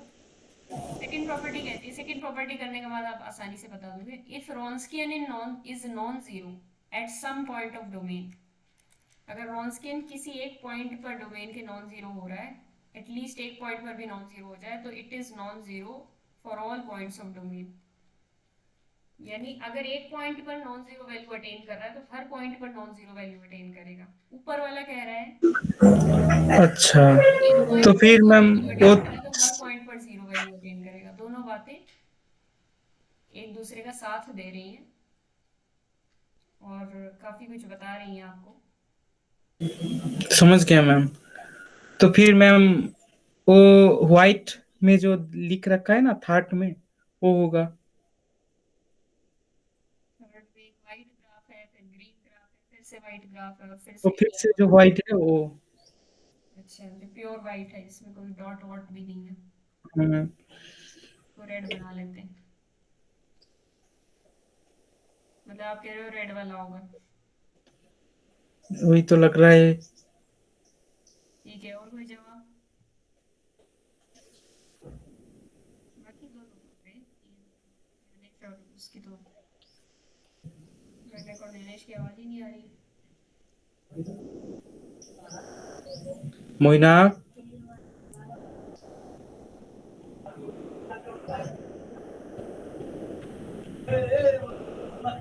नैनेश क्यों कोई आवाज नहीं दे रहा है? केवल थर्ड थर्ड ही लग रहा है मैम। थर्ड ही लग रहा है। देखो फर्स्ट में क्या रखा है, फर्स्ट ग्राफ देखते हैं कि ये एक पॉइंट पर कट कर रहा है। अब ऊपर फर्स्ट प्रॉपर्टी कहती है अगर रॉन्स्कियन एक पॉइंट पर जीरो हो गया तो वो हर पॉइंट पर जीरो होना चाहिए। क्या ये हर पॉइंट पर जीरो है? नहीं, ये तो एग्जैक्टली वन पॉइंट पर जीरो है। ठीक है, तो ये ग्राफ नहीं हो सकता। या तो रॉन्स्कियन जीरो होगा या नॉन जीरो ही होगा, बीच में कोई ऐसा नहीं कि उसकी 1 जीरो आ गई या 2 जीरो आ गई या 3 जीरो आ गई। ठीक है, बढ़िया बढ़िया बातें बताऊंगी, अब ध्यान से देखते जाना आगे। इसमें देखो ये 2 पॉइंट्स पर जीरो हो रहा है, ये शायद आगे भी जाके कहीं जीरो होगा, पता नहीं, लेकिन बाकी सभी पॉइंट्स पर तो नॉन जीरो दिख रहा है ना, तो इसके हिसाब से तो ये कुछ ही पॉइंट्स पर जीरो हुआ। चाहे हम सेकेंड प्रॉपर्टी का भी यूज कर लें, अगर नॉन जीरो हो गया किसी भी एक पॉइंट पर तो हर पॉइंट पर नॉन जीरो होना चाहिए, ये कह रही थी। चलो मान लो इस पॉइंट पर नॉन जीरो हो गया, तो ये तो हर पॉइंट पर नॉन जीरो होना चाहिए था, पर ये तो कुछ पॉइंट्स पर जीरो भी हो रहा है, तो इसका मतलब क्या है कि रॉन्स्कियन नहीं बन पाएगा। उस टाइप की इक्वेशन के सॉल्यूशंस का रॉन्स्कियन नहीं बन पाएगा। बनने को और भी बन सकता है, ऐसा नहीं है कभी बन ही नहीं पाएगा रॉन्स्कियन, ये ग्राफ कभी रॉन्स्कियन नहीं बन पाएगा, नहीं। लेकिन जो हम पढ़ रहे हैं ओडी, उसके अंदर हम second order linear homogeneous differential equation पढ़ रहे हैं, और उसके अंदर भी हम एग्जिस्टेंस थ्योरम वाली, मतलब वो पी नॉट नॉन जीरो वाली कंडीशन पढ़ रहे हैं। उसके अंदर ये रॉन्स्कियन नहीं बन सकते फर्स्ट और सेकंड। थर्ड बन सकता है क्योंकि थर्ड एक भी पॉइंट पर जीरो नहीं है, बिल्कुल बनेगा। फोर्थ नहीं बन सकता क्योंकि ये कुछ बहुत सारी जीरोस ले रहा है और बहुत सारे पॉइंट्स पर नॉन जीरो भी है। तो इसका मतलब सिर्फ और सिर्फ थर्ड ऑप्शन करेक्ट होगा। मैं आपसे एक बात करती हूँ कि रॉन्स्कियन का ग्राफ केवल 3 प्रकार से बनाया जा सकता है। देखो कैसे। पहला, या तो वो ऊपर ऊपर बनेगा। दूसरा, या तो वो जीरो होगा आइडेंटिकली, है ना। और तीसरा, या वो नीचे नीचे बनेगा। क्या इसके अलावा कोई और पॉसिबिलिटी है? एक बार सोच के बताओ।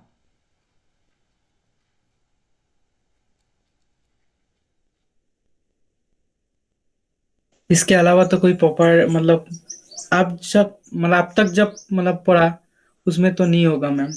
ठीक है ना, मतलब जिसमें हम पढ़ रहे हैं second order linear differential equation, वो भी सही इक्वेशन जिसको हम बोलते हैं एग्जिस्टेंस थ्योरम सेटिस्फाई कर दे, तो उसके अंदर नहीं होगा। अब एक और अच्छी बात है, कभी क्वेश्चन आपसे पूछ लिया जाए तो कुछ प्रैक्टिस करते हैं जरा सी। क्या साइन एक्स फंक्शन किसी का रॉन्स्कियन बन पाएगा डिफरेंशियल इक्वेशन के केस में? Second order differential equation existence theorem satisfy करने वाले क्या साइन एक्स बन सकता है किसी फंक्शन का रॉन्स्कियन, किन्हीं फंक्शंस का रॉन्स्कियन? क्या 1/x - 1 बन सकता है? क्या ये बन सकता है? चेक कैसे करना है आपको, अब ध्यान देना। रॉन्स्कियन के बारे में क्या खास बातें हैं, पहले तो ये सोचो। रॉन्स्कियन का ग्राफ या तो ऊपर ऊपर बनेगा या नीचे नीचे बनेगा या फिर आइडेंटिकली ही जीरो होगा। मतलब ऐसा नहीं होगा कि उसकी फाइनाइट जीरोस आ जाए या अनकाउंटेबल जीरोस आ जाए और अनकाउंटेबल पॉइंट्स पर नॉन जीरो भी आ जाए, ऐसा नहीं होगा। कुछ पॉइंट्स पर जीरो, कुछ पॉइंट्स पर नॉन जीरो, ऐसा नहीं चलता रॉन्स्कियन के केस में। वो या तो जीरो होता है या नॉन जीरो होता है, उसको बीच में कट करने से कोई मतलब नहीं है एक्स एक्सिस को। अगर वो ऊपर बन रहा है तो ऊपर ही रहेगा, नीचे बन रहा है नीचे ही रहेगा, या फिर जीरो ही रहेगा। दूसरी बात मैंने ये बताई थी, यहाँ पे सेकेंड प्रॉपर्टी पे ध्यान दो। रॉन्स्कियन एक अच्छा डिफरेंशिएबल फंक्शन होता है। वैसे अभी कॉन्टिन्यूस ही लेके चलो इसको, डिफरेंशिएबल पे मैं थोड़ा सा डाउट में हूँ, कॉन्टिन्यूस लिखा हुआ है नोट्स में, ठीक है। Wronskian must be a continuous function उसकी डोमेन पे, या डोमेन नहीं दी गई है तो डोमेन हम ऑब्वियसली आर मानते हैं। तो मेरे को ये बताओ कि इन तीनों में से कौन कौन से रॉन्स्कियन बन सकते हैं। उन्हीं तीन प्रॉपर्टीज का यूज करके आपको सोचना है।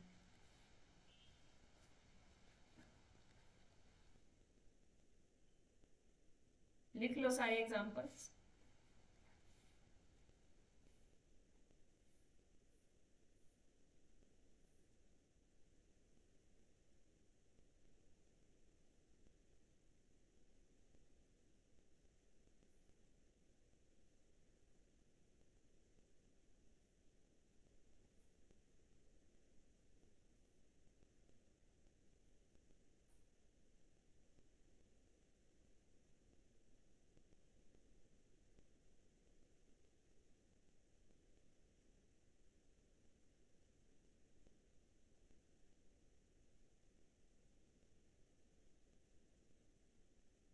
क्या कुछ समझ में आ रहा है या पहले का हिंट दूं?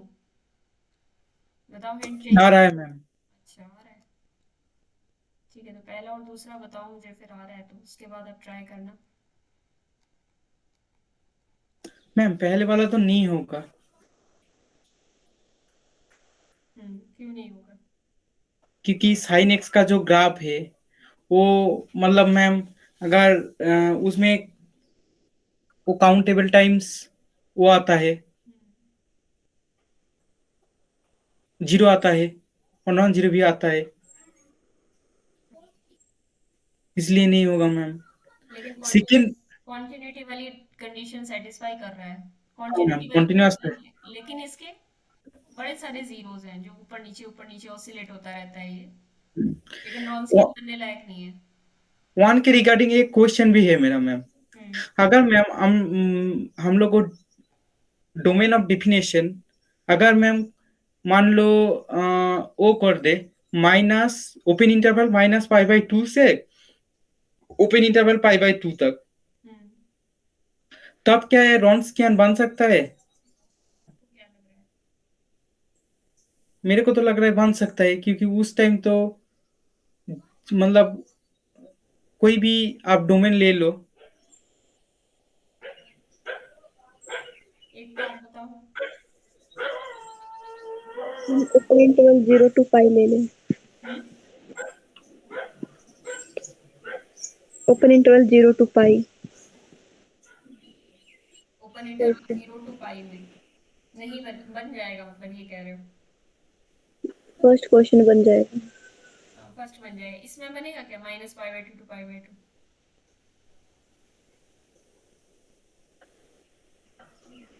नहीं मैम, इस पे तो नहीं बन पाएगा। इसमें नहीं बनेगा ना, जीरो आ रहा है ना इसमें, तो साइन हाँ जीरो हाँ हाँ जीरो। ठीक है, ध्यान से देखा करो। हाँ 0 to π में बन जाएगा जैसा एकता ने बोला। ठीक है, हाँ मेरे को, हाँ समझ ज्यादा नहीं डेफिनेशन रहे हो, कैलकुलेट गलत कर रहे हो, बस ये बात। मैंने कॉस को देख लिया था। डोमेन अगर आप चेंज करोगे तो बिल्कुल बन जाएगा, आपका सवाल सही है। डोमेन अगर छोटी कर दोगे जिसमें जीरो ना आ रहा हो, जैसे ऐसी डोमेन बना दो जिसमें ये ऐसे कुछ वैल्यूज ले रहा हो, ओपन इंटरवल 0 to π, तो बिल्कुल बन जाएगा रॉन्स्कियन। सेकंड क्वेश्चन बताओ। Second question ma'am 1 to infinity ऐसे बनेगा, मतलब इस डोमेन में बनेगा, नहीं तो नहीं बनेगा। हम्म, तो फंक्शन की प्रॉब्लम है, अगर आर पे ही बात की जाए, मैं सिर्फ आर पे ही अभी बात कर रही हूँ, सिर्फ आर पे बात की जाए तो ये 1 पे कॉन्टिन्यूस नहीं है। कॉन्टिन्यूटी ना होने की वजह से रॉन्स्कियन नहीं बन सकता। अगर ओपन 1 टू इन्फिनिटी ले लिया जाता तो हाँ ये बन जाता रॉन्स्कियन, अभी नहीं बन रहा है। थर्ड बताओ।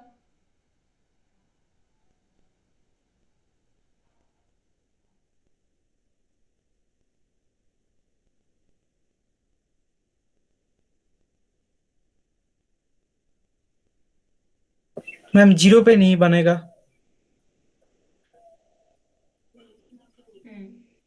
बस आपको ये और नहीं बताना तो है कि ये बनेगा कि नहीं बनेगा। आर डोमेन है, इसके अंदर ये बताना है कि ये बनेगा या नहीं बनेगा। ठीक है, तो नहीं बनेगा मैम। बन सकता, मतलब पॉसिबिलिटी बतानी कि बन सकता है नहीं बन सकता। ठीक है, कॉन्टिन्यूस तो है लेकिन x इज इक्वल टू 0 पे ये 0 आंसर दे रहा है। 0 आंसर दे रहा है। और ये अगर ma'am open interval 0 to infinity ले लो या माइनस इन्फिनिटी ओपन से 0 तक तो बन जाएगा। तो बन जाएगा। ठीक है, 3 क्वेश्चन मैंने डिस्कस करा दिए हैं, बाकी के क्वेश्चंस आपसे कल पूछूंगी, या फिर आप यस नो करके मुझे व्हाट्सएप भी कर सकते हो, करके आना बाकी के। ठीक है। रुको मैम स्क्रीनशॉट लेता हूँ। हम्म, ये 4 वाला करा दो ना तो अच्छा होगा मैम। 4 वाला आप देखो 0 होगा कि नहीं होगा। रियल एनालिसिस भी आपका रिवाइज हो जाएगा इसमें। हाँ, और में नहीं होगा मैम 4 वाला भी। ठीक है, वो हम कल देखेंगे, 4 से स्टार्ट करेंगे। ओके, हम्म, आगे बढ़ते हैं। पहले एक और बात कर लेते हैं। अगर मैं बोलूं कि y1 is greater than 0 and y2 is greater than 0, ये क्या है? दो सॉल्यूशंस हैं, लीनियरली इंडिपेंडेंट सॉल्यूशन है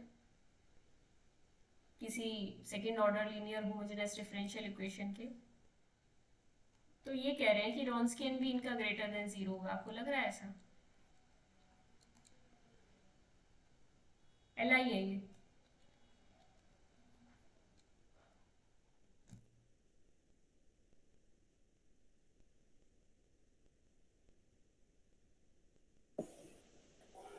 ये तो एक फॉल्स स्टेटमेंट है। देखो कैसे। रॉन्स्कियन सिर्फ एक डिटर्मिनेंट होता है, डिटर्मिनेंट की रो या कॉलम इंटरचेंज करके उसको आसानी से प्लस और माइनस बनाया जा सकता है।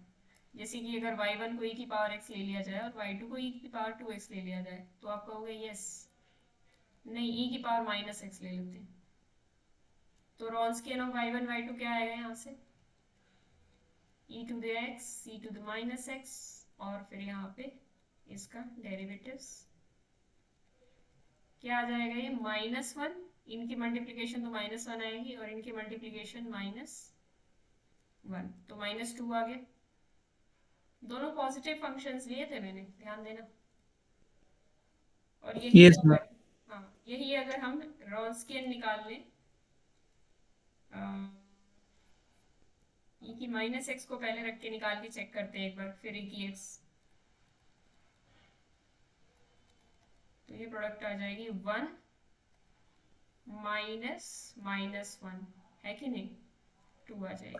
Yes ma'am. दोनों का रॉन्स्कियन पॉजिटिव भी बनाया जा सकता है, नेगेटिव भी बनाया जा सकता है। जो भी रॉन्स्कियन बनाया जा सकता है। केवल एक डिटर्मिनेंट फैक्टर है, वो केवल आप क्वांटिटी बताता है आपको, उसके साइन से कुछ फर्क नहीं पड़ता, क्योंकि आपको पता है डिटर्मिनेंट का जो साइन होता है उससे कुछ फर्क नहीं पड़ता। रोज और कॉलम इंटरचेंज करने से वो आसानी से साइन चेंज हो जाते हैं।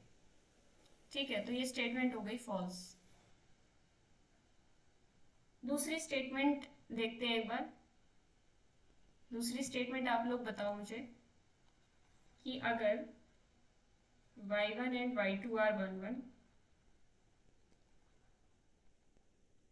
then Wronskian of y1 y2 is also 1 1.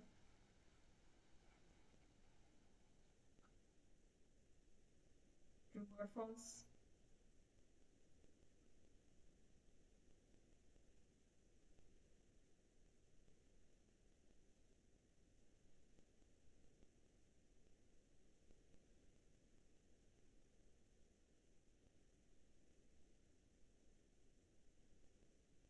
Ma'am ये तो फॉल्स लग रहा है मैम। बताओ फिर।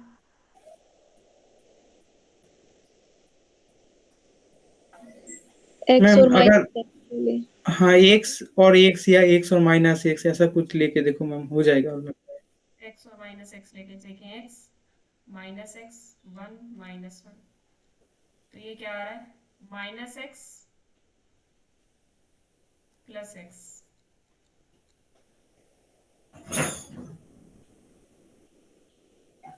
वैसे तो ठीक है, पर ये एलडी सॉल्यूशंस ले लिया आप लोगों ने, हाँ एलडी ले लिया आपने दोनों ने। एलआई लेना पड़ेगा, मतलब एलआई तो ज़्यादा अच्छा है। एक्स और एक्स स्क्वायर देख लो मैम एक बार। एक्स और एक्स स्क्वायर तो नहीं आएगा, एक्स एक्स स्क्वायर 1 2x, ये क्या आ जाएगा 2x square minus x square, x square आ जाएगा, लेकिन एक्स स्क्वायर 1 1 नहीं था ना, यहाँ की अगर हम्म आप बात कर रहे हो। ऊपर से हम्म ही आइडिया ले लो, देखो ऊपर जो मैंने एग्जांपल लिए थे वही काम कर जाएंगे कि नहीं, ये दोनों 1 1 थे अलग अलग, हाँ और इनका रॉन्स्कियन तो कांस्टेंट आ रहा है, यस मैम, हाँ ऊपर वाला ही तो हो जाएगा। कांस्टेंट फंक्शन तो 1 1 नहीं होते, तो this is also a false statement. ठीक है, तो रॉन्स्कियन कुछ 1 1 वगैरह होना भी जरूरी नहीं है। अब देखो एक और प्रॉपर्टी है, ये जो इम्पोर्टेंट है, ये एक प्रॉपर्टी है कि if y1 and y2 are periodic with period t, then Wronskian y1 y2 is also periodic with period t। ठीक है, अब ये क्या बात कह दी,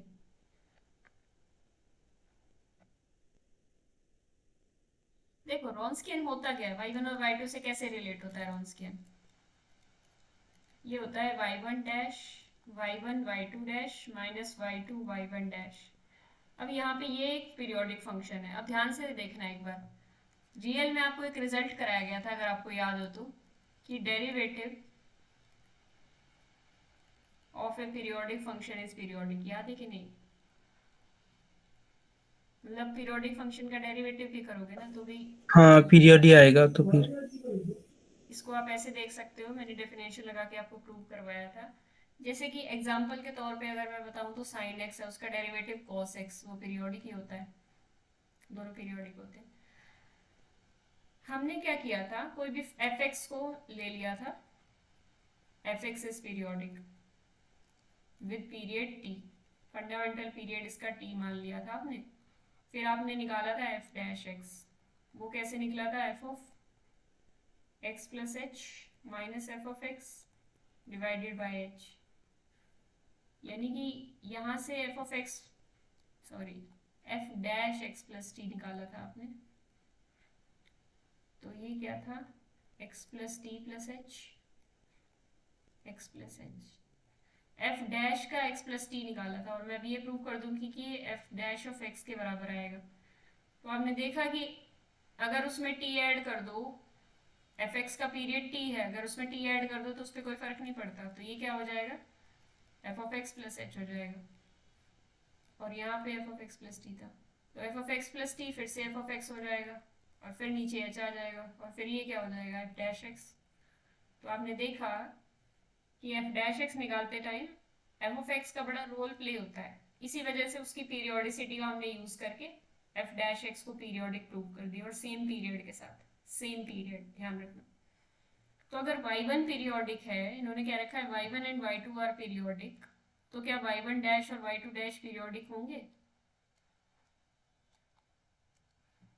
क्या y1 डैश भी पीरियोडिक हो जाएगा और y2 डैश भी, पीरियडिक हो जाएगा, ये भी पीरियोडिक है, ये भी पीरियोडिक है, ठीक है, सब लोग पीरियोडिक हैं और सबका पीरियड भी एक है, तो इनकी प्रोडक्ट और जो डिफरेंस है ये भी पीरियोडिक आएगा, ये भी हम कर चुके हैं पीरियोडिसिटी की प्रॉपर्टी, पीरियड भी सबका सेम है, तो ये जो इनका लीनियर कॉम्बिनेशन टाइप बना हुआ है, मतलब प्रोडक्ट और देन एडिशन, ये भी एक पीरियोडिक फंक्शन आएगा, ठीक है, और इसका पीरियड भी टी होगा, आप चेक भी कर सकते हो यहाँ पे, ऐसे निकाल के देखना, आपका होमवर्क है ये।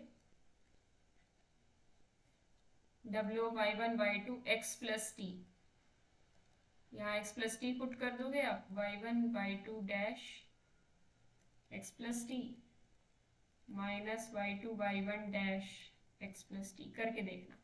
ओके, अभी करके देख सकते हो साथ के साथ, जब तक मैं आपके लिए एक क्वेश्चन लिखती हूँ।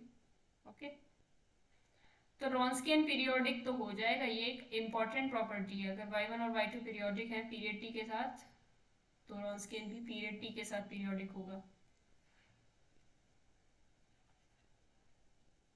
ये बताओ कि अगर मैं ये लिख दूं,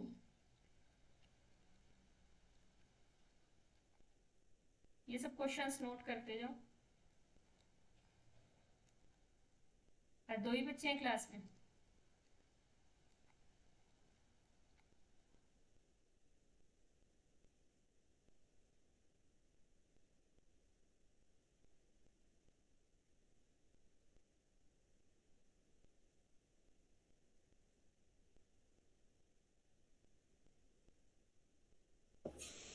आप और मैं तो हूं ना।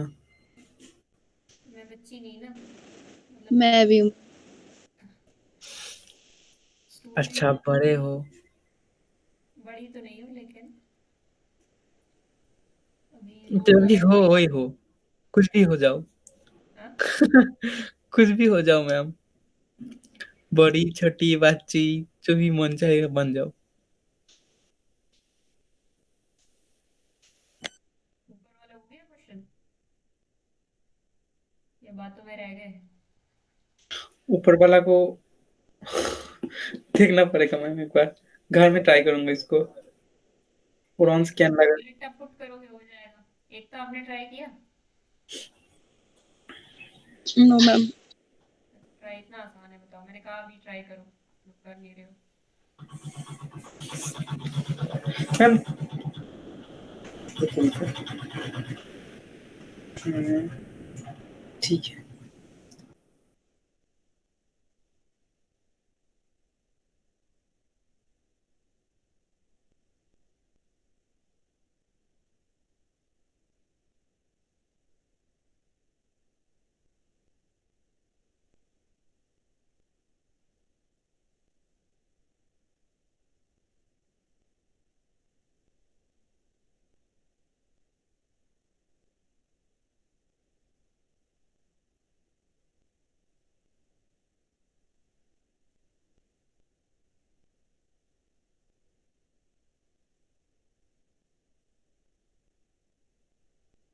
होमवर्क में दे दो ये क्वेश्चन नीचे वाला, वो वाला मेरे को अभी करके दिखाओ।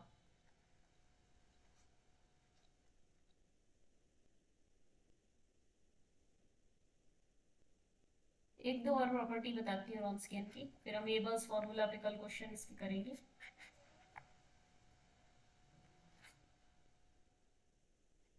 और भी बहुत ही बड़ी मैम ऊपर वाला एक बार नीचे नमा दो ना।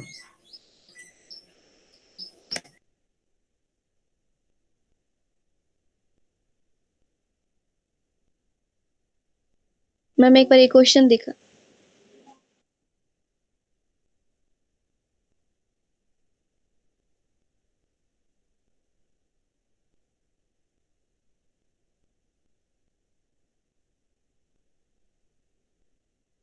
ऑप्शन 4 होगा क्या मैम इसका?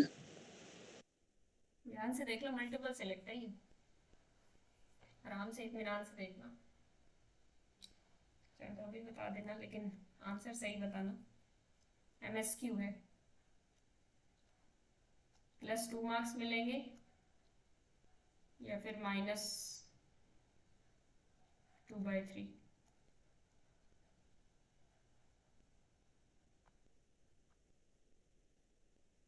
ठीक है, वैसे MSQ में मार्क्स कटते नहीं आपके, पर इस वाले में कटेंगे।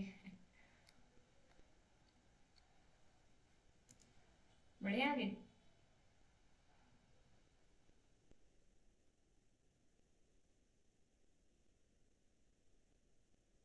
बच्चे मैम वो ऊपर वाला एक बार दिखा दो ना। कौन सा करूँ यही समझ में नहीं आ रहा। नीचे वाला तो होमवर्क है, ठीक इसको है। होमवर्क नहीं अभी करना चाहिए आपको, ना हो तो फिर ये ठीक। बताना कहाँ पे दिक्कत आ रही है, तो फिर आपकी इसी टाइम सॉल्व हो जाएगी।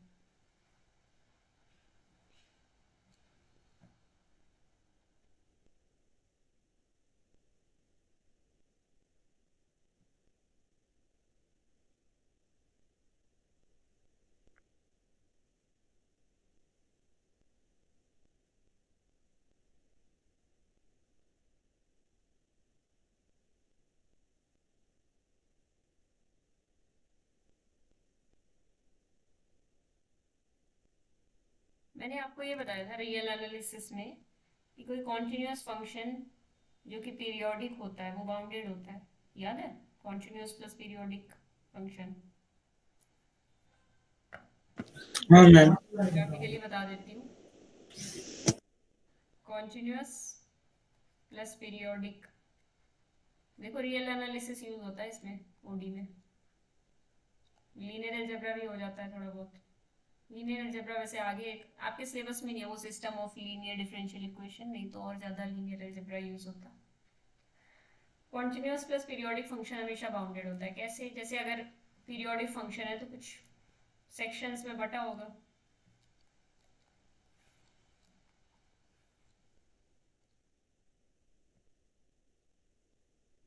सेम सेम शक्ल के हो रहे होंगे आपके फंक्शन। मान लो कुछ ऐसा ऐसा बन रहा है यहाँ पे, तो यहाँ पे भी ऐसा ऐसा बनेगा, यहाँ पे भी ऐसा ऐसा बनेगा, यहाँ पे भी ऐसा ऐसा, चाहे जितना भी ऊपर नीचे चला जाए पर ये कॉन्टिन्यूस ही रहेगा, है ना? मतलब सेम सेम शक्ल बनेगी वो, ठीक है। तो मान लो हम एक पीरियड के अंदर बात कर लेते हैं। एक पीरियड क्या मतलब, एक पीरियड कैसा होगा? क्लोज्ड होगा ये पीरियड। अब क्योंकि फंक्शन इसके अंदर कॉन्टिन्यूस है, मैं एक और एग्जांपल लेती हूँ टेंजेंट एक्स का, उससे आपको बहुत क्लियर हो जाएगा कि टेंजेंट एक्स एक पीरियोडिक फंक्शन है कि नहीं? उसके पीरियड्स कुछ ऐसे ऐसे बने होते हैं, लेकिन वो अपने हर पीरियड के अंदर क्या है? कॉन्टिन्यूस नहीं है। ओपन के अंदर बात करें तो कॉन्टिन्यूस है, लेकिन पूरे आर पे कॉन्टिन्यूस नहीं है ना function tangent x. Open minus pi by open minus pi by two pi by two में ओपन पीरियोडिक होता है। Open minus pi by two pi by two में ये कॉन्टिन्यूस होता है, इसके अलावा नहीं होता। ये समस्या आ जाती है। अब पाई बाई टू पे फंक्शन दिक्कत करता है, इसीलिए बाउंडेड भी नहीं होता। ठीक है, तो अगर फंक्शन कॉन्टिन्यूस है ना तो वो एंड पॉइंट्स पर भी कॉन्टिन्यूस होगा, जैसे ये एंड पॉइंट्स पर कॉन्टिन्यूस नहीं है और पीरियोडिक तो है ही। तो कॉन्टिन्यूस होने से क्या होगा? ये जो एंड पॉइंट्स है ना, ये भी इसको जोड़ के रखेंगे। जैसे कोई तार सा है, यहाँ से एंड पॉइंट्स यहाँ पे काम कर रहे हैं इसको जोड़ने का। अब टेंजेंट एक्स होता है ऐसा, मतलब इसको कहेंगे वेला फंक्शन, जिसको कोई जोड़ने वाला नहीं है, मतलब इसका कोई परिवार नहीं है जिससे ये जुड़ा रहे। एक इधर मम्मी है, इधर पापा है, इसको जोड़े रखे हैं। ये कॉन्टिन्यूटी की वजह से हो रहा है। ये दो लंबी लंबी लाइंस दिख रही हैं, तो ये बच्चा कहीं घर से ज़्यादा दूर भाग नहीं पाता। ये जो टेंजेंट एक्स है ये पता नहीं कहाँ कहाँ चला जाता है। तो माइनस पाई बाई टू और पाई बाई टू में ये कॉन्टिन्यूस नहीं है, यानी इसके मम्मी पापा नहीं है। बात समझ में आ रही है? Yes ma'am. तो ये बाउंडेड हो जाएगा इस वजह से, कॉन्टिन्यूस होने की वजह से और पीरियोडिक होने की वजह से। मतलब जैसे शक्ल इसकी इस इंटरवल में है, इसी इंटरवल में अगर मैं स्टडी करके बता दूं तो यहाँ कॉन्टिन्यूटी और पीरियोडिसिटी हो रही है, वो इसको बाउंडेड कर देगी। तो क्या मैं बोल सकती हूँ कि एक पीरियोडिक रॉन्स्कियन हमेशा बाउंडेड होगा? यानी यस मैम। ये लाइन लिख दी जाए कि if for all x belongs to R, ये Wronskian है W, then W is bounded। या फिर ऐसे लिख दिया जाए mod of wx is less than equal to k for some k greater than 0। क्या ये बात ठीक हो जाएगी? ट्रू और फॉल्स? True ma'am. ट्रू हो जाएगी। अभी हमने ऊपर रिजल्ट देखा, रॉन्स्कियन ऑलरेडी कॉन्टिन्यूस था, पीरियोडिक आपने बता दिया, तो कॉन्टिन्यूस और पीरियोडिक होने से रॉन्स्कियन क्या हो जाता है? बाउंडेड हो जाएगा सिंपली। ठीक है, इसमें अभी मुझे एक दो बातें और बतानी है आपको। ये बात तो समझ गया आपका। मतलब बाकी बातें नहीं समझे? समझा हूँ। तब से दिमाग में वही चल रहा है कि वो वाला क्वेश्चन करूँ कैसे, एक हिंट्स दो ना मैम। कौन सा वाला? वो आप अभी जो करने वाला था ना। हाँ मैम। ये नहीं नहीं, वो वाला, ऊपर वाला। हिंट क्या देना है? Y two dash, Y one dash, Y two और वाई वन डैश, ये सारे क्या हैं? पीरियोडिक। हाँ मैम। तो जब आप y two dash x plus t निकालोगे तो ये किसके बराबर आएगा? Y two dash x. और Y one x plus t किसके बराबर आएगा? Y one x. और y two dash, sorry, y one dash x plus t, ये एक्स प्लस टी दोनों के साथ होगा ना, मैंने लिखा नहीं हो कि जगह कम है यहाँ पे। ये Y one dash x plus T, क्योंकि वाई वन डैश पीरियोडिक है तो ये वाई वन डैश एक्स के बराबर हो जाएगा, और ये Y two X plus T Y two X के बराबर हो जाएगा। तो ये रॉन्स्कियन के बराबर ही नहीं आ गया? हम लेके चले थे ये, और रॉन्स्कियन के बराबर आ गया। तो इसमें करना क्या था, ये तो मैं समझ में नहीं आ रही। मैं तो ये इसको देख कर इसको प्रूव करने जा रहा था। इसको देख के? लेफ्ट हैंड साइड को देख के राइट हैंड साइड को, यही समझ में नहीं आ रहा, प्रूव क्या करूं। यही प्रूव करना था कि रॉन्स्कियन पीरियोडिक है। ये तो मैंने ये बताया था कि कोई भी पीरियोडिक फंक्शन का डेरिवेटिव पीरियोडिक होता है। अच्छा, तो आप तो मतलब राइट साइड में दिखा ही दिया, मतलब दिखा, मतलब हाँ, ये वो तो कर ही डेरिवेटिव दिया वाली मैं। बात तो मैंने दिखाई दी थी, बस मैंने ही कहा था एक स्टेप का काम रह गया है, वो आपका होमवर्क है।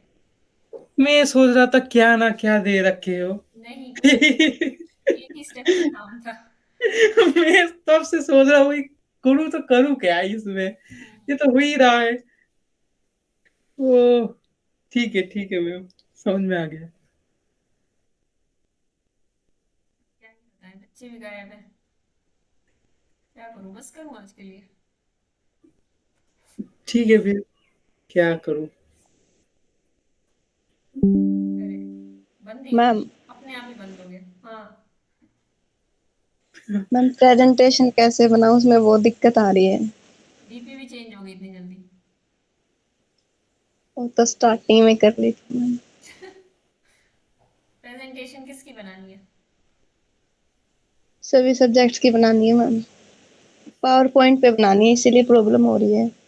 तो पावर पॉइंट में बना लो। पावर पॉइंट पे कोई दिक्कत नहीं है, थोड़ा सा नेट से हेल्प लो और बना लो। अब आप आपके पास कोई कंप्यूटर या लैपटॉप है? हाँ, इसलिए तो प्रॉब्लम हो रही है, नहीं है। फिर नहीं है? अच्छा। डिपार्टमेंट जाते तो बहुत आसानी से बन जाती, लैब में बैठ के बना लेते थे हम लोग। लैब तो हाँ, बंद हो गई मैम। और पावर पॉइंट भी बनाना है, और कोई मतलब अगर आप किसी और से बनाओ तो नहीं चलेगा? बना दो। बना दो मतलब गूगल स्लाइड करके मोबाइल में भी मतलब बना किसी जाता ऐप है। से बनाओ। हाँ, क्या बोला मैम? किसी और ऐप से कह रहे हो ना? हाँ, वेल, मतलब अगर फोन में भी बन जाएगा। क्या हॉस्टल में किसी के पास लैपटॉप नहीं है?